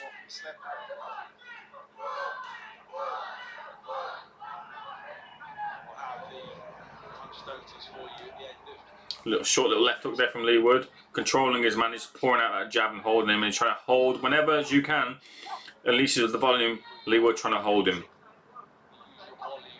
Jukan's able to get some shots in the clinch. Right hook to the body. He's getting through in that clinch. Jab and the right hand lands for Leigh Wood. Sharp. gaps do appear when he lets his hands go. That's inevitable when you throw as many shots. Jab to the body from Shukan. Jab and return to the body from Leigh Wood. Calm in the storm, find the gaps as they appear. Studs the right hand around the side of the guard. Shukan responds. For Leigh Wood. Oh, left hook, right hand there lands for Leigh Wood. On the partially blocked on the gloves by Shukan. The gloves. He'll feel it. Khan will feel it. And he'll know he's going to punch it. Leigh Wood's just letting him know. Although they're landing on the gloves, they'll still have an effect because they land on the gloves and it'll go through. But he's just letting him know the power, letting him feel something. Hopefully trying to put him off from his thought process. And put him off from engaging in a lot of volume because that might come back to him. That right hook. He is an excellent switch hitter, but we did see a new style against Reece Mould in his victory for the British title. And positions changed and more aggressive on that front foot. Ben Davidson said he couldn't believe the power when he first took him on the pads and said, why have you not been a front foot fighter to this point? He's used his left hand to hold Khan off, really, mixing the tempo and the power in that jab. The left hand, but he has to be careful not to leave it out. Right hook lands for Leigh Wood. Uppercut on the clinch from Shukan. Tries a left hook this time round. Blocked on the gloves. That guard is tight from Shukan. But it's early. Left hook, right hook to the body from Leigh Wood, and Shukan tries to unleash off of that. He's trying to punch after in return to Leigh Wood's offense, but Leigh Wood would be suited better to let Shukan come with something if he can kind of stop the flurry as well. Hard to score first round. Almost identical number I think you just give that to Leigh Wood, not by much. and landed in that opening frame. 51 for Wood, 52. Zushan, 24% each.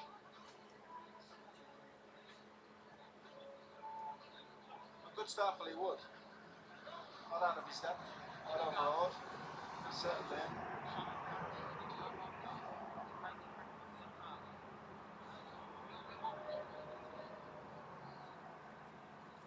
Very subpar for the survivors, the corners.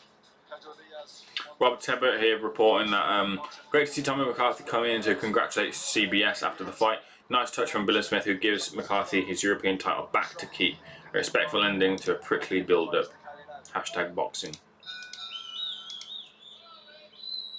Always remember the feathers that were ruffled by Pedro Diaz when he was announced as Miguel Cotto's trainer for the Floyd Mayweather fight some 10 or so years ago. About as competitive as anyone was against Floyd Mayweather, certainly the second era. Just a little bit ugly at the moment on the clinch on the inside. Uppercuts with the left hand from Shukan to the body and up to the head. He's trying it anyway. Many others, but highly revered trainer in the corner of Zushan. Jab down to the body from Leigh Wood. He's just slowing down the tempo. Slowing it down, not giving Shukan the chance to unleash something, which is smart. It's smart play so far from Leigh Wood. Just slowing things down. By a long way the biggest win, regardless of the level of opponents, the level of fighters that he's trained to this point. Left hook to the body from Leigh Wood. Jab straight to the head from Leigh Wood to Shukan. By a long way.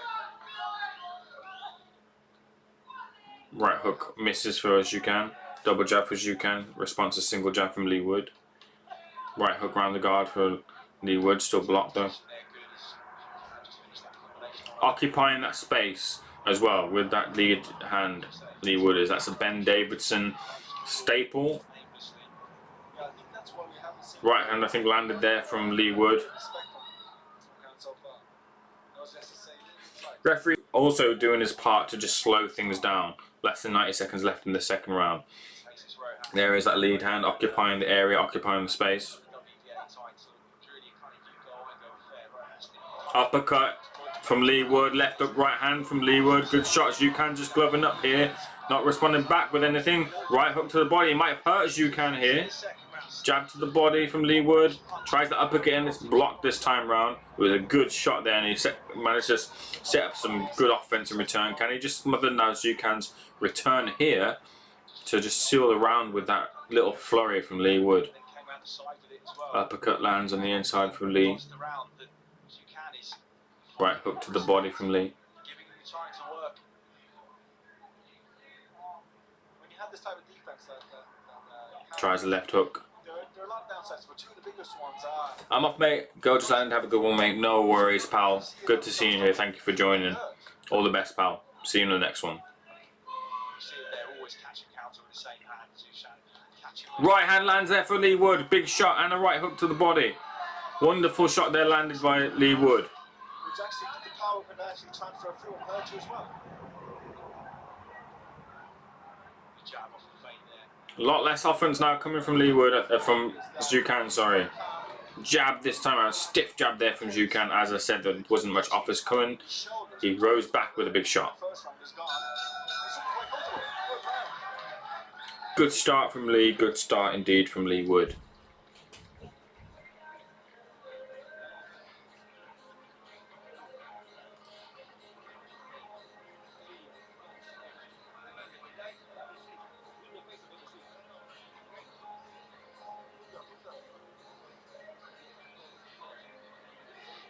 Chris Williamson saying, blimey, that was quality from Leigh Wood, and it was. We're getting a replay now. Little short uppercut. Nice.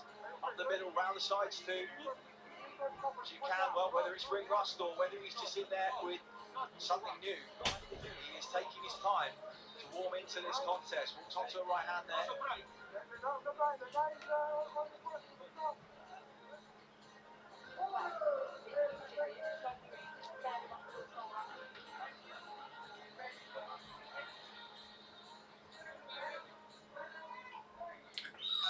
Next round coming up now.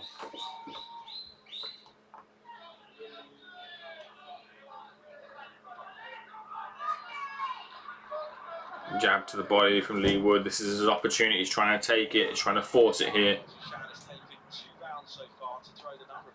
Jab to the body from Zhu Can. Try the uppercut again, just missed it, but had a left hook following it. Leigh Wood did. I think the left hook landed. Jab lands for Leigh Wood. Again, managing well, managing this distance and his opponent well. Right hand over the top lands for Zhu Can. Jab to the body in return for Leigh Wood.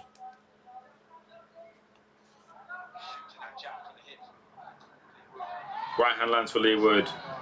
Smothering now. Here comes a clinch for Leigh Wood to just stop and stifle that offense in return.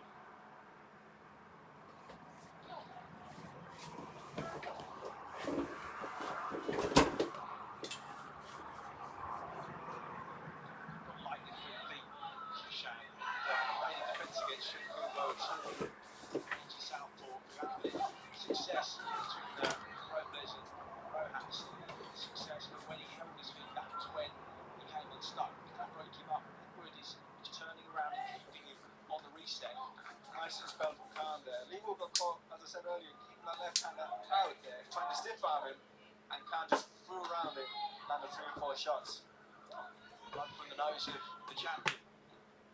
Jab down to the body from Zhu Can. Good jab from Khan. Really picked it up in this round.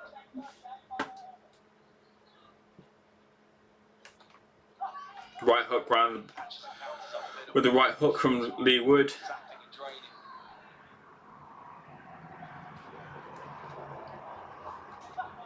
We tried the right hand that time, Zhu Can did. Leigh Wood saw it going. A big right hook there lands, still gloved up. Oh, big right hook lands again for Leigh Wood. He's trying to smother now just to collect those round points, as it were. Tried that uppercut again. Zhu Can saw it coming this time around. He's trying to just break that guard down.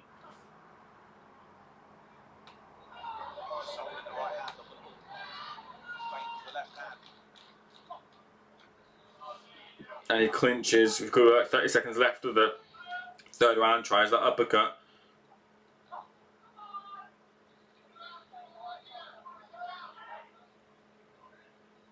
Feint and a left hook. Tried the uppercut, missed. Might be well just to leave it for now, Leigh. Right hand over the top from Zhu Can. This has been a really good round for Khan. He's picked it up. Quite an absorbing fight. Quite an absorbing fight, has to be said. What effect that's had on in the build to the fight that's been announced with nerves and known as a world title fight. It's difficult to sport.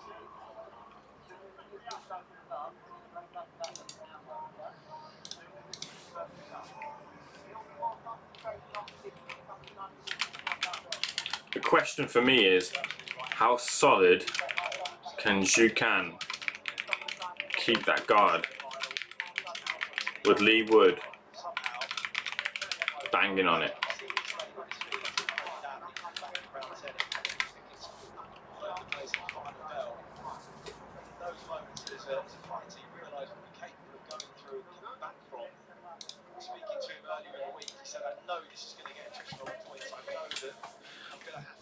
We're about to enter into the fourth. Nice start for Leigh Wood, who's stifling Zhu Can's volume-orientated offense.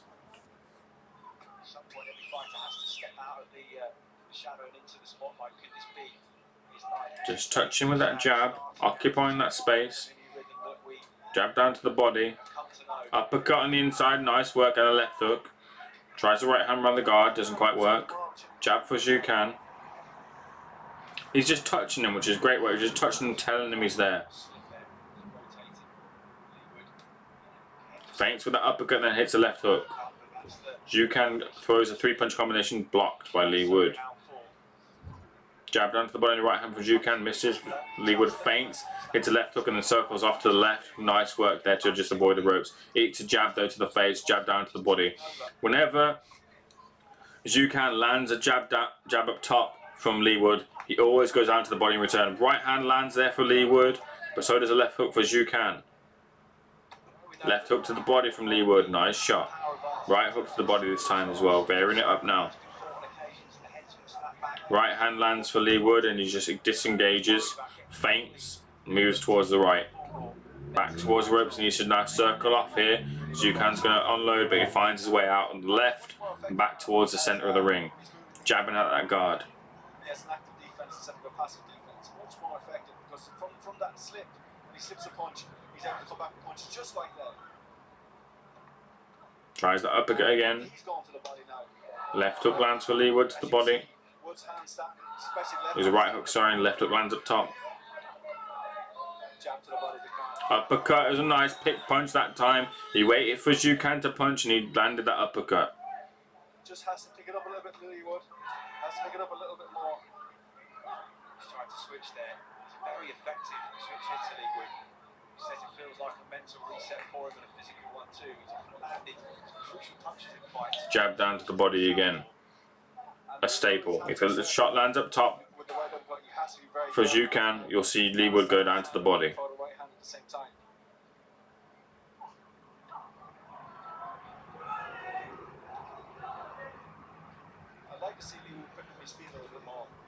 Jab and a right hand landing for Leigh. He's just making this fight nice and boring, nice and simple to just stop, to kind of lure and fall asleep Zhu Can into kind of just sleeping away his title.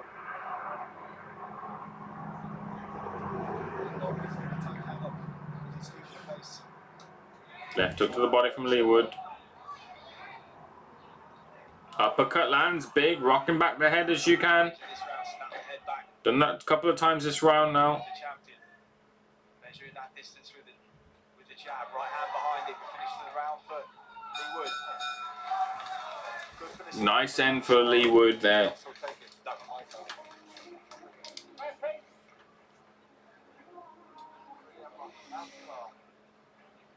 Don't go away from the lead power. Very important. Look at some of the action from that last round. That was the uppercut that landed. Tom saying he's got Wood 3 up, Can looking very rusty. That's a good point. He's been out for quite a while and he's taking these uppercuts. As the champion lets his hands go. It's a Peter shot, isn't it? Dip the legs. Straight up in between those gloves. Gloves are tight and essential, as you say. Look at the concentration, look at the eyes. Well, wow. If he brought the left hook instead of the jab,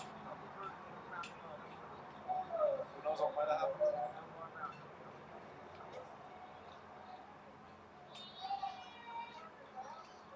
Now, Mesmer Mood saying he's given Leigh Wood both of those rounds so far. Who's winning so far? I'd probably say Leigh Wood by 2-1. 2 rounds to 1. Zhu Can hasn't really gotten into his rhythm just yet. That's because Leigh Wood's been stifling him by occupying the space and stepping backwards and hitting hard when he needs to. But that power is going to wane a little bit, which will give Zhukan the opportunity to come forward and throw a bit more with less caution. And the engine's going to rev. Whilst he's rusty, the engine will eventually start revving and we'll see more of the output from Zhukan. But 2 rounds to 1 right now. In fact, I've got that completely wrong because it's round 5, so 3 rounds to 1, I'd say, sorry, to Leigh Wood.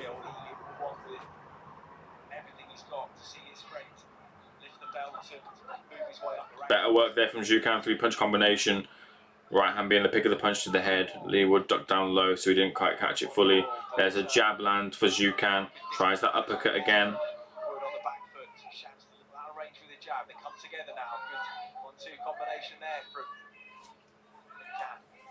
Zhukan double jab, tries a right hand over the top but doesn't land. Jab up top lands, double jab lands for Zhukan. In between that though was a left hook, right hook to the body from Leigh Wood. Jab there, solid jab from Leigh Wood. Getting full extension on it. Jab and right hand, tries a right uppercut this time around, misses, but then does a simple jab to the body, feints and steps back. That allows Zhukan to just miss. Big right hand there lands from Zhukan over the top though this time round. Right hand in return from Leigh Wood, but eats a right hand in return from Zhukan. Tries that right hand this time Zhukan, but Leigh Wood read it and blocked it. Jab to the body from Leigh Wood. Right hook to the body from Leigh Wood. Right hand over the top Zhukan.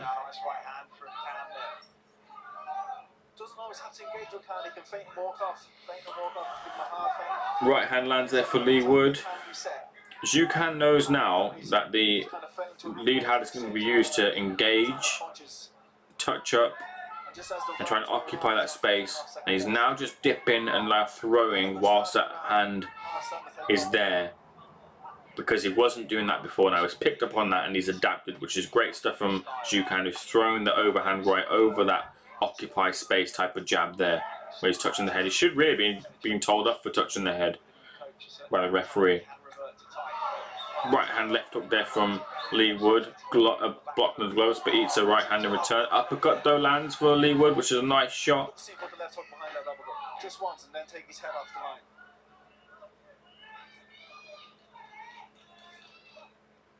He's looking for it all the time, isn't he? Yeah. I'd say that's just about a Zhukan round, so I have that 3-2. Only just. That was a close round. I'd give that to Zhukan. If you haven't already, please do hit the like and subscribe button. You're watching Ames here, that's me. I interview for Boxing News TV. You can see an interview with Time Booth on there. We just put that up recently. So do check that out, as well as content coming up on this channel as well. Nathan Heaney saying, not agreeing with the commentary at all here. Wood is pissing this so far. Landing the clean singles, not getting caught, and looks very relaxed and composed. Be interesting to see how it goes on deep into the fight, but he is doing superb. Douglas Fisher saying, this is Dougie Fisher saying, 39-37 for Zhukan after 4 on my card. First time was close, and Wood's uppercuts in round 4 could have swayed the judges, so who knows who's up on the official scorecards. Zhukan, Wood. Eddie Hearn saying A.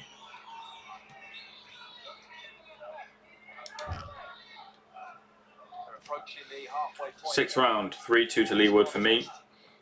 Zhukan's engine just starting to rev a little bit. Timeout. What's he calling timeout for?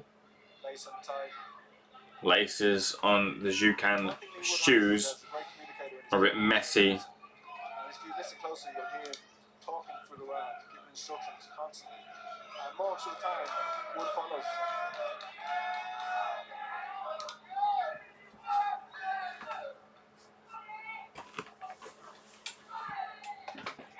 Right hand partially blocked by the gloves of Zhukan.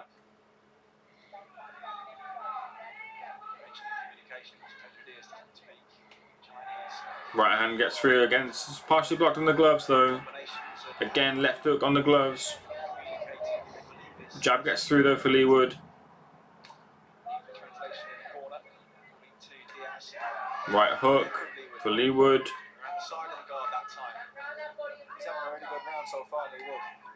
Jab to the body, and again, doubles it up on that jab. Right hook, it's blocked though from Zhukan. A lot of these punches are blocked. But Zhukan hasn't really landed anything big himself though this round. He's kind of leading the dance. To Zhukan to put the pressure on, close that gap, let his hands go as he loves to up close. Never ever see Zhukan hold. Really tough guy to even get in the clinch. Left hook for Zhukan lands. Right hook to the body. It's blocked though. Now finally Leigh Wood gets a telling off from the referee for holding his head, which is good refereeing. Straight jab lands for Zhukan. Uppercut lands for Leigh Wood. Left hook to the body. Solid shot from Leigh Wood. Right hook though was blocked from Leigh. Jab down to the body from Leigh as well. Just managing this middle portion of the round now. Zhukan has his gloves up, held towards his ears, and is coming forward.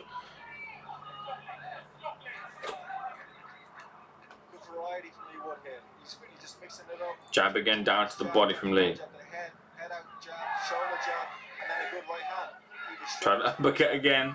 Might just want to leave it for a few moments. It's a stiff jab from Zhukan, who's coming forward with that guard, just plodding forward, trying. The range of Leigh Wood is just putting off, as well as the use of the jab. That's a nice right hand straight down the pipe there from Leigh. And to the body, but it's blocked. And that variety from Wood is keeping calm in his boxes, keeping calm closed up, and unable to throw his own shots.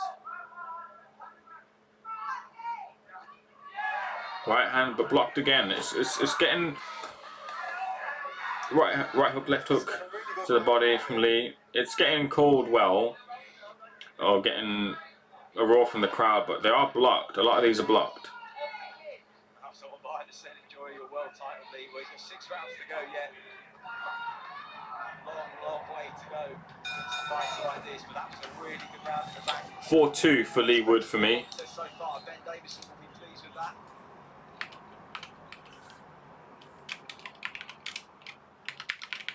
Let's head over now to Laura.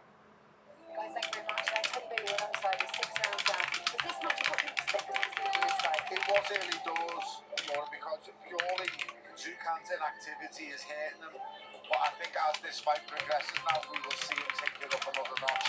I think his work rate isn't what it usually is, and Leigh Wood's actually picking the better punches, but there's not enough of them. Zhukan's activity will pick up, and this is where I think in the second half of the fight he will take over.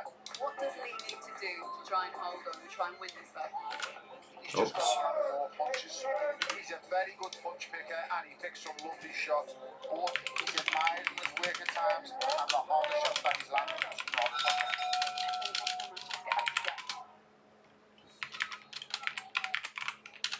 We're into round 7 then.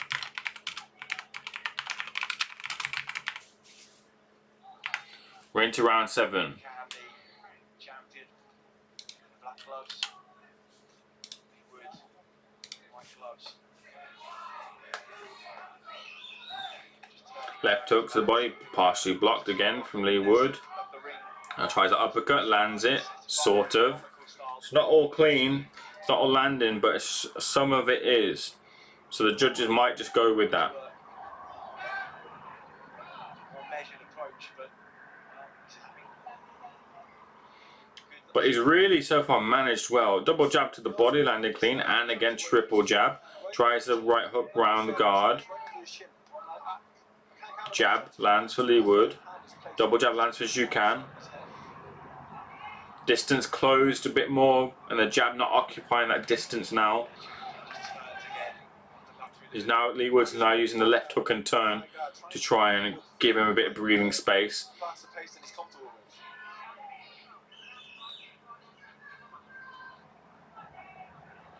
Want to come? Pay the price as Leigh Wood. I really like that jab to the body from Wood. Right hand from Zhukan. Nice shot. Leigh Wood's going to go down to the body again, I think very soon. Eats a right hand there, heads clash there. Any damage from that head clash we'll find out in a second. Leigh Wood looks composed. There's that jab down to the body again. Feints to go down to the body but goes up top instead. Left hook and turn. Jab hand, keeping the champion guessing. Double jab right hand there for Zhukan. The first jab got through, but the second one didn't. The right hand was blocked as well down to the body. The uppercut came again for Leigh Wood. It landed partially, and then the right hook to the body from Leigh. Big, he measured the right hook. Knocked back the head as Zhukan, but the gloves were still up there as well, so that took some of the force.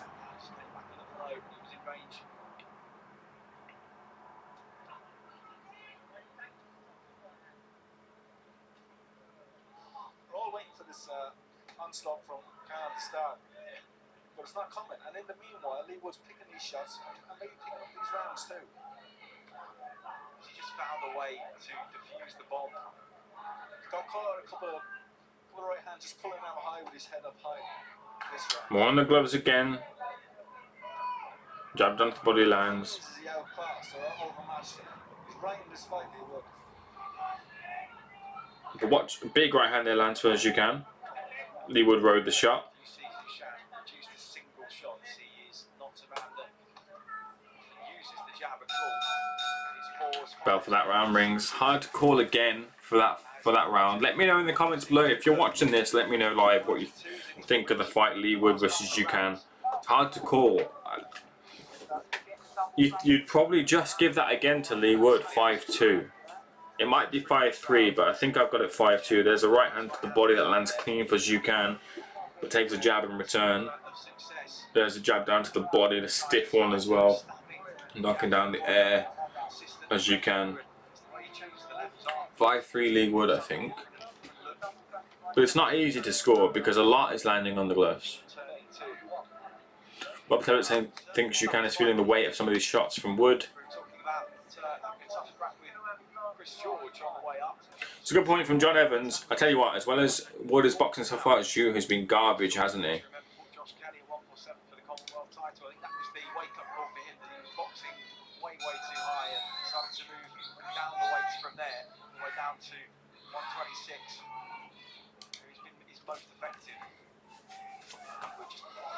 Left hook around the guard for Leigh Wood again, being a staple. There's a jab in between. Zhukan's work as well that lands. 3 triple jabs that land. Switches stance, switches back. Just picking these single shots and landing them 8 rounds in now. Down to the body again. Zhukan just been pushed back, pushed back, pushed back. Stopped from entering into that short range. So he can't come back with anything. When will Zhukan let his hands go and what will happen then? Left hook, right hand there from Leigh Wood. Again, blocked, but he's still, the force of the shot is still kind of pushes through. Jab down to the body, just touching him up.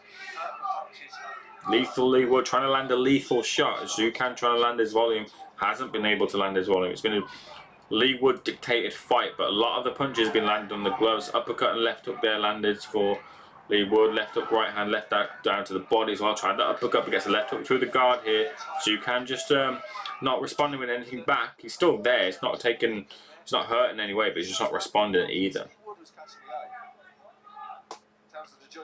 Leigh Wood is throwing shots. It's Leigh Wood, you know, and some of them will be having an effect because they will be feeling them.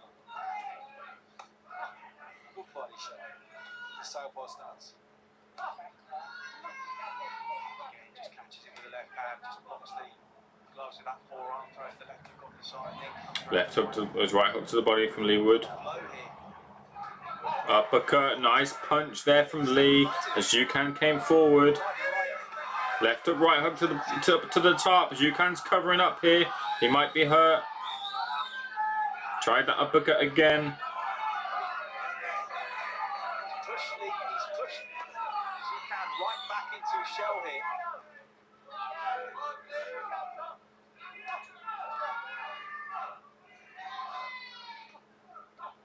Left hook, right hand there lands for Zhukan. That was a good punch combination there, but it's fleeting success in a round where Leigh Wood has dominated. Has that taken a lot out of Leigh Wood though? Nice double left hook there. Yeah, just after that, he's trying to save a little bit of energy after that barrage of punches Leigh Wood. Now he's paying the price for it. Left hook to the body there. It's a big punch to the body for Leigh Wood.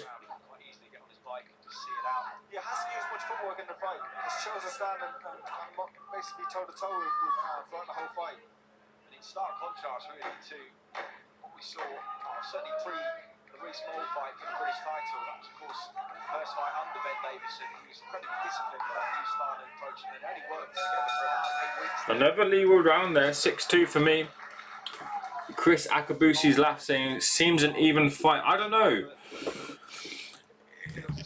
Zukan hasn't done a lot. That's the thing. And it's whether the little bits of success, like that right overhand right there, catches the judge's eye, or the little bits of like the partially landed shots, or the big uppercuts that land from Leigh Wood, are the shots that the judges kind of take as round winners. It might be 6-2, it might be 5-3, but for me, Leigh Wood is winning. Probably, I've had it 6-2 so far. Might be a bit more conservative to say 5-3, but I'm going to stick with the 6-2, which is what my initial prediction, initial thought is. And Leigh Wood's winning this fight at a canter so far. Is the offense going to come now for Zukan? Because for me, he has to push on the gas.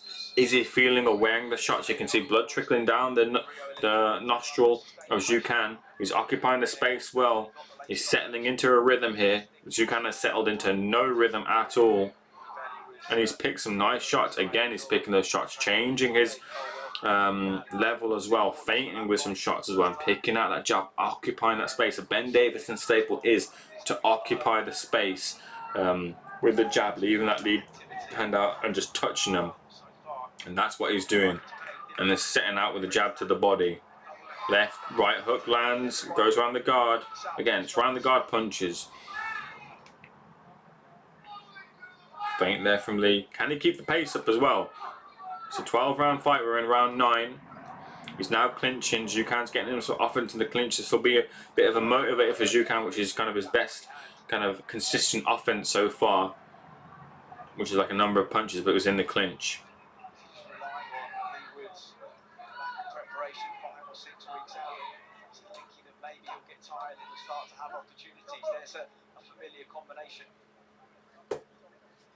Do you have an even fight, Chris Akabusi's laugh? Let me know.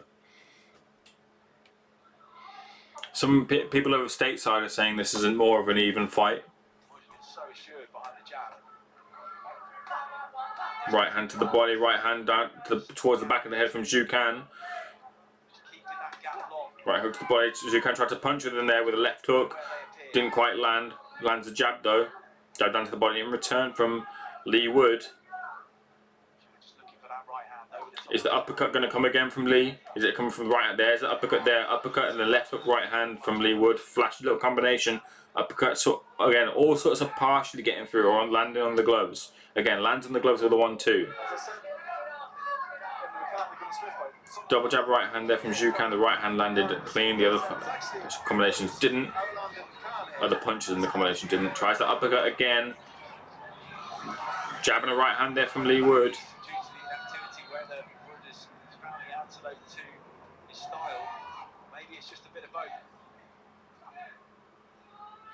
Leigh Wood's kind of flexing on him now with some of the stuff, just finding his flow here. Hard jabs to the body. Tries the uppercut again, lands it.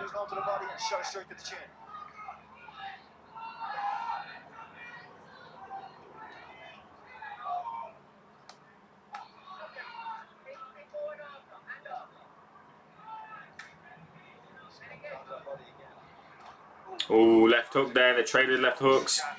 Zukan gloved up after it though. He tries a big overhand right. Lands a left hook though, Zukan did. Jab down to the body from Leigh Wood.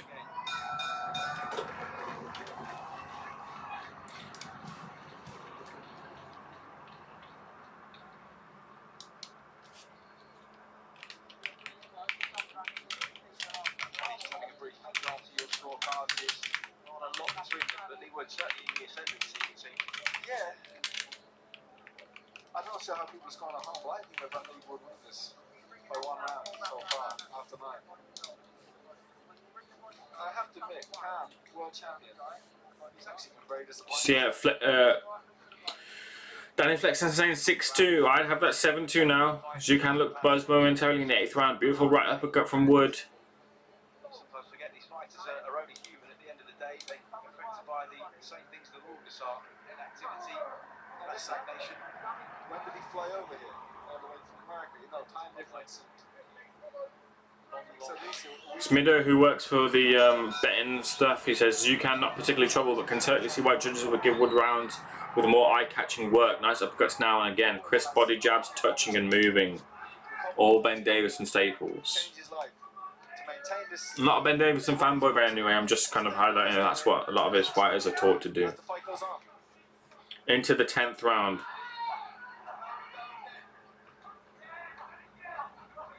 Zhukan with more now. It's better work now from Zhukan with his output.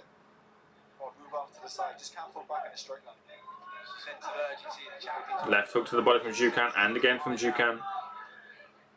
Those are the two punches that sort of landed, not clean. Left hook lands clean though this time for Zhukan. And again. Right hook to the body, blocked by Leigh Wood.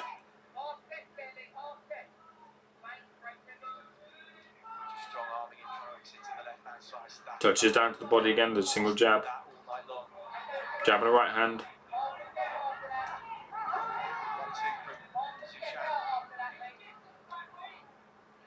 Jab again down to the body from Leigh Wood. This might be a bit of a round off. We might be starting to feel the effects of the output so far. Tries a right hook around the guard.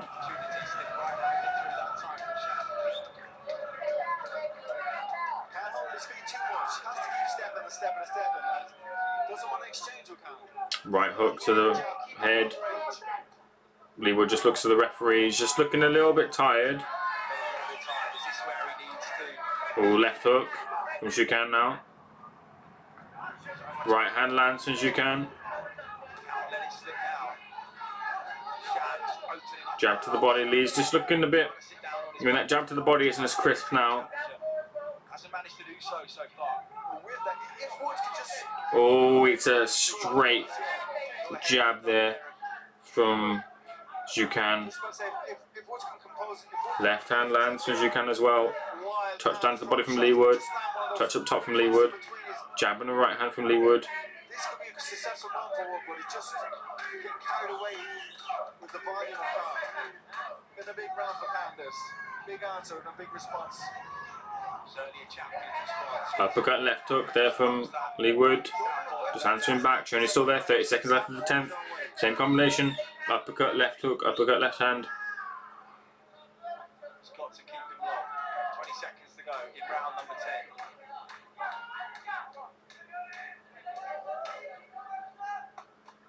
Oh, solid right hook left hand there from Leigh Wood. He's finished the round really well. Wood. It looks like he's hurt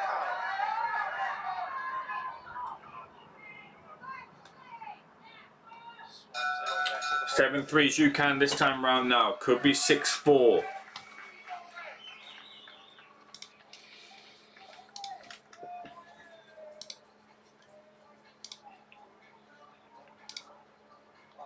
Yeah, just exiting high there, wasn't he? Caught that left hook for a little bit of lapse in concentration. Luckily, you can see the look on his face, he knows himself.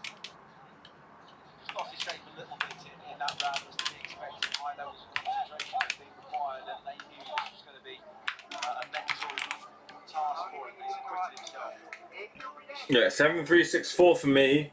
Leigh Wood on the cusp of victory here. Ben Davison making a new regular world champion. However you want to take it. World champion, regular world champion. However you see it. But this is a big final 2 rounds here. We're into the 11th round here for Leigh Wood. And Zhukan, can he retain his grasp on that title? Was that a little bit of an off round for Leigh Wood as he recharges the battery for these final 2 rounds? He eats a jab, tries the right hook round the guard again. Jab down to the body for Leigh Wood, who feints the right hand and comes back with a jab instead. Tries the uppercut, misses. Left hook missed from Zhukan as well. Left hook lands for Zhukan, and again.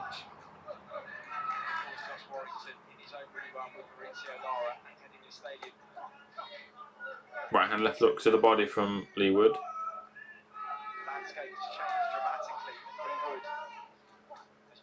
Oof. Right hand there from Zhukan lands. Left hook to the body for Leigh Wood. Left hook again down to the body. It was more of a jab. And again going down to that body. And again up top this time round. Ben Davidson calling for the southpaw. Confidence too at this stage of the contest that he's looking fresh enough to switch styles to find gaps through. Jukan walking on to the end of a jab and a right hand to the body. Jukan lands a right hand and the left hook. Jukan just now. Right hand there. Leigh Wood kind of bathes him on. Hits the chest. Just under 90 seconds left. Oh, he's caught Jukan with a left hook and a right hand there. And a right hook again. Don't commit, says Ben Davidson. Right hook to the body from Leigh Wood. Jukan has eaten all sorts in these first 2 minutes. Right hand lands for Jukan though, and again. But nothing really on those shots. I love the variety from Leigh Wood's, the creativeness, you know, improvisation in the moment. Step back in from the southpaw, step back in from the orthodox with what shouldn't be the right hand to punch with. He's really fancying this now. 2 rounds to go. He's the one who you think was the champion. Jab lands there for Jukan. 30 seconds left. Tries the uppercut, blocked. He's standing in front of him though, Leigh Wood. You always know from talking to fighters during fight week whether there's genuine belief or whether it's make believe. But there was genuine belief to Ben Davison, Wiley, their team that could do this. And obviously seen plenty in the gym, knew what he was capable of. He's seen the adjustments that he made. Little short uppercut to the body from Leigh Wood. Right hand lands for Jukan. Be a surprise to them. Oh, big right hand lands there for Jukan towards the end of that round. Right on the bell there. 7-4, 6-5, that sort of thing right now to Leigh Wood. Leigh Wood wins this round, he's won. How he put his shots together. Jukan wins this round, he might have got a draw, he might have lost by a round. Catching him inside that right hand, but it landed on the jaw of Wood. The chin stood up to the test.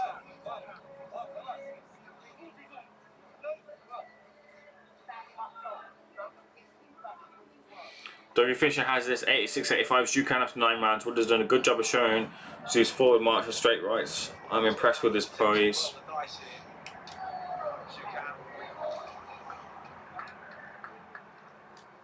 Andy, if you're in charge of the corner of Leigh Wood, what do you want to see from your man in this 12th round? Be ready early. 12th and final round. If Leigh Wood wins this, he's won for me. If he loses this, if Jukan wins this, he might get a draw. Left hook to the body here from Leigh Wood.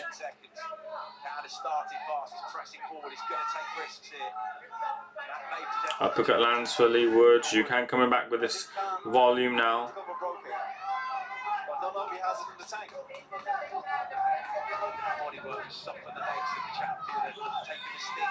Jab down to the body from Leigh Wood. It's been the signature alongside that uppercut.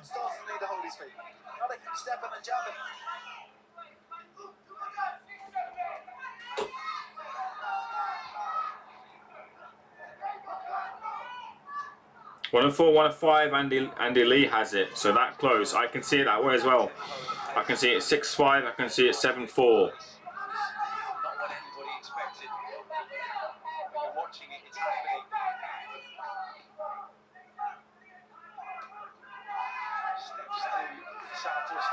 Jab down to the body for Leigh. Kanzi finds himself on the floor, but it's because he was pushed there.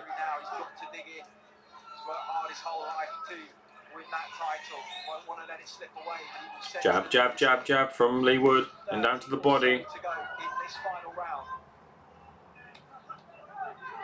2 left hooks from Jukan and a right hand blocked.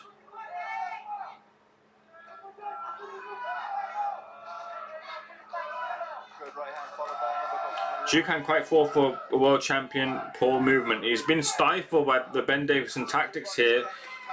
He's not moved a lot, but the volume hasn't been there because the space has been occupied by him. But you're right there. He's not. I think it's been a lot of performance for him. He has been out for quite a while as well. Remember, ring rust plays a factor. Fighters might not want to believe in it, but it's definitely evident.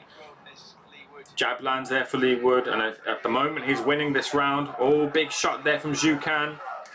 And again from Zhu Can. Right hand lands for Zhu Can. Right, oh, big right hand lands for Leigh Wood. And he's dropped him. Big right hand there from Leigh Wood. 30 seconds left for Leigh Wood, and he's going for the finish here. Left hook. Left hook to the body. He's covering up here. Left hook up top again. He might get, the referee's looking at it. The referee's looking at it here. Big shots in. He's waved it off. Leigh Wood is champion. He's done it. Wow. Wow.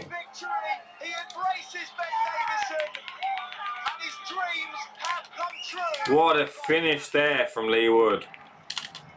What a night, what a finish. Brilliant story for Leigh Wood there, who's moved over from Dave Colwell to Ben Davidson, who's changed a few things around there, let him use his punches, let him kind of settle on his punches, and he's captured a WBA regular championship there. Brilliant stuff from Leigh Wood.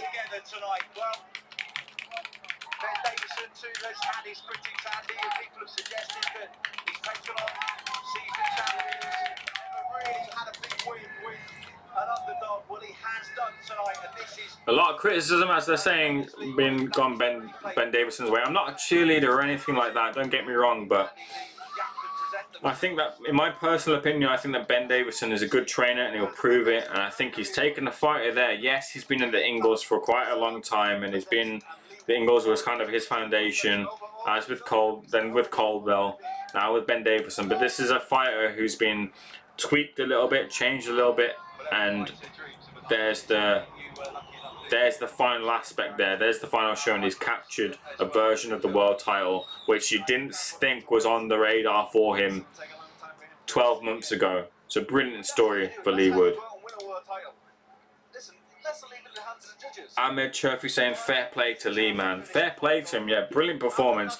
You've got to do it in the ring. You might get the instructions, you might get the opportunity, but that's 5 or 6 weeks notice there for a fighter who was almost looking down and out, you know, from his previous defeat. At the level, he's had those hard, tough defeats for Leigh Wood. And he's come back now and won a version of the world title against beating the favourite. Leigh Wood headlines Fight Camp Week 1, capturing the WBA regular world title. If you haven't already, please do hit the like and subscribe button. Make sure you smash the like and subscribe button. I'd greatly appreciate it if you do. Leigh Wood getting the stoppage as well. It's a stoppage win over Zhu Can as well. You'd assume there's a rematch clause there. It was a voluntary. They picked Leigh Wood, so you'd assume there was a rematch clause there. So Leigh Wood would have to. Is standing by to read out the official result for this one. Let's hand you over. Ladies and gentlemen, referee Marcus McDonald calls a halt to this contest. The official time of the stoppage: 2 minutes and 43 seconds of the 12th and final round. That was it.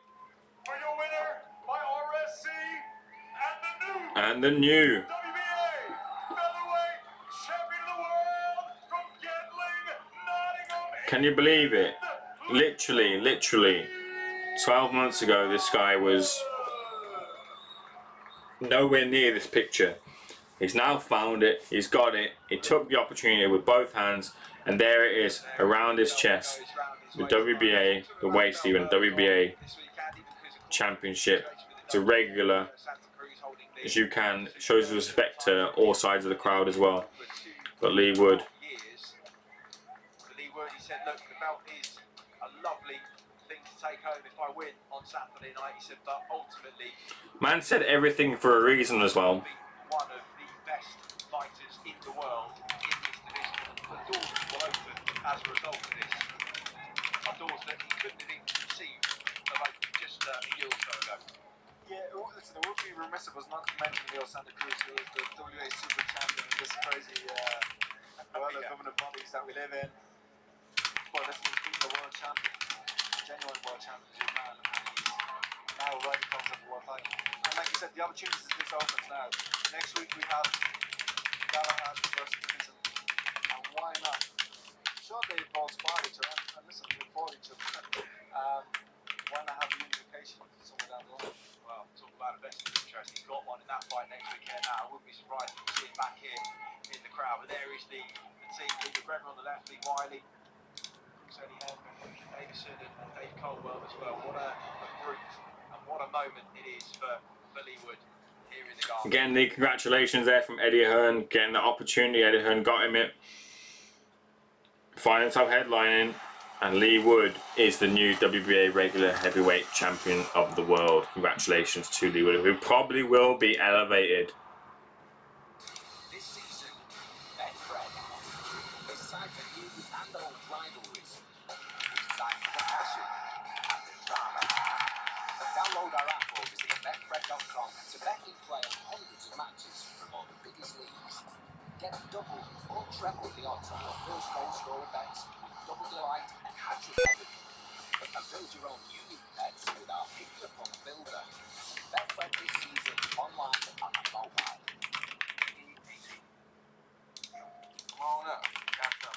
We've got Galahad Dickens next week. Who's winning that fight? And let me know any questions you got in the comments as well about anything boxing wise. Whilst I'm still here before we do a rundown of all the action.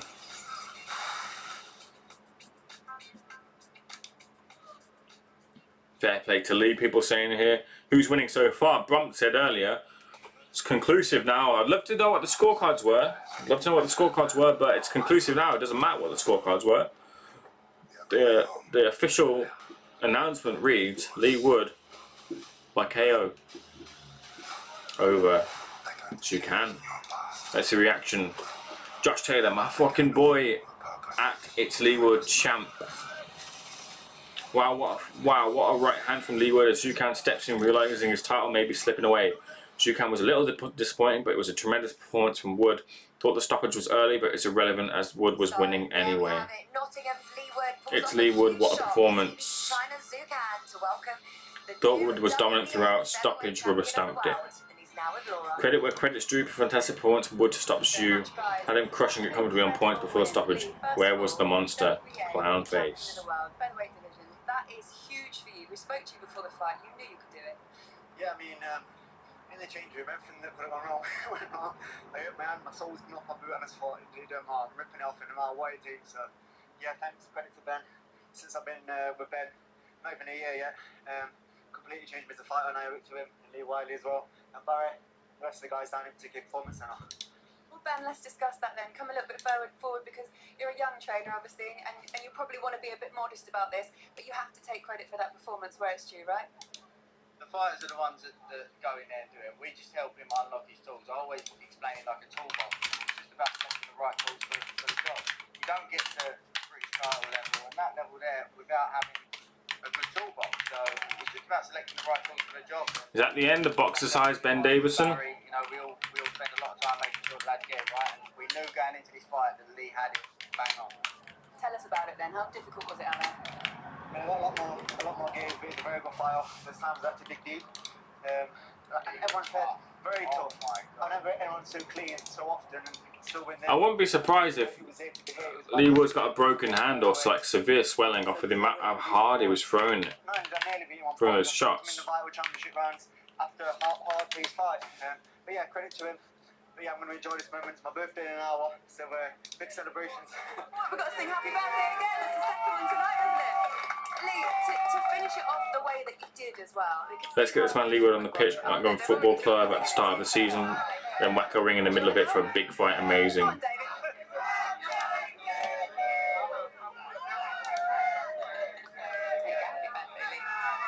to finish it off in the way that you did, to dig that deep for that sort of champagne finish. It almost felt like he knew it. He knew it was going to happen tonight. Yeah, that's it. Like I said, my birthday soon. I mean, that's 6 weeks. to that fight. Luckily, I live the life of a professional fighter. I managed to get to where I needed to get to in 6 weeks. But in 12 weeks, I believe I can have even more gears and a better performance. I really want to test myself and mix it with other champions now.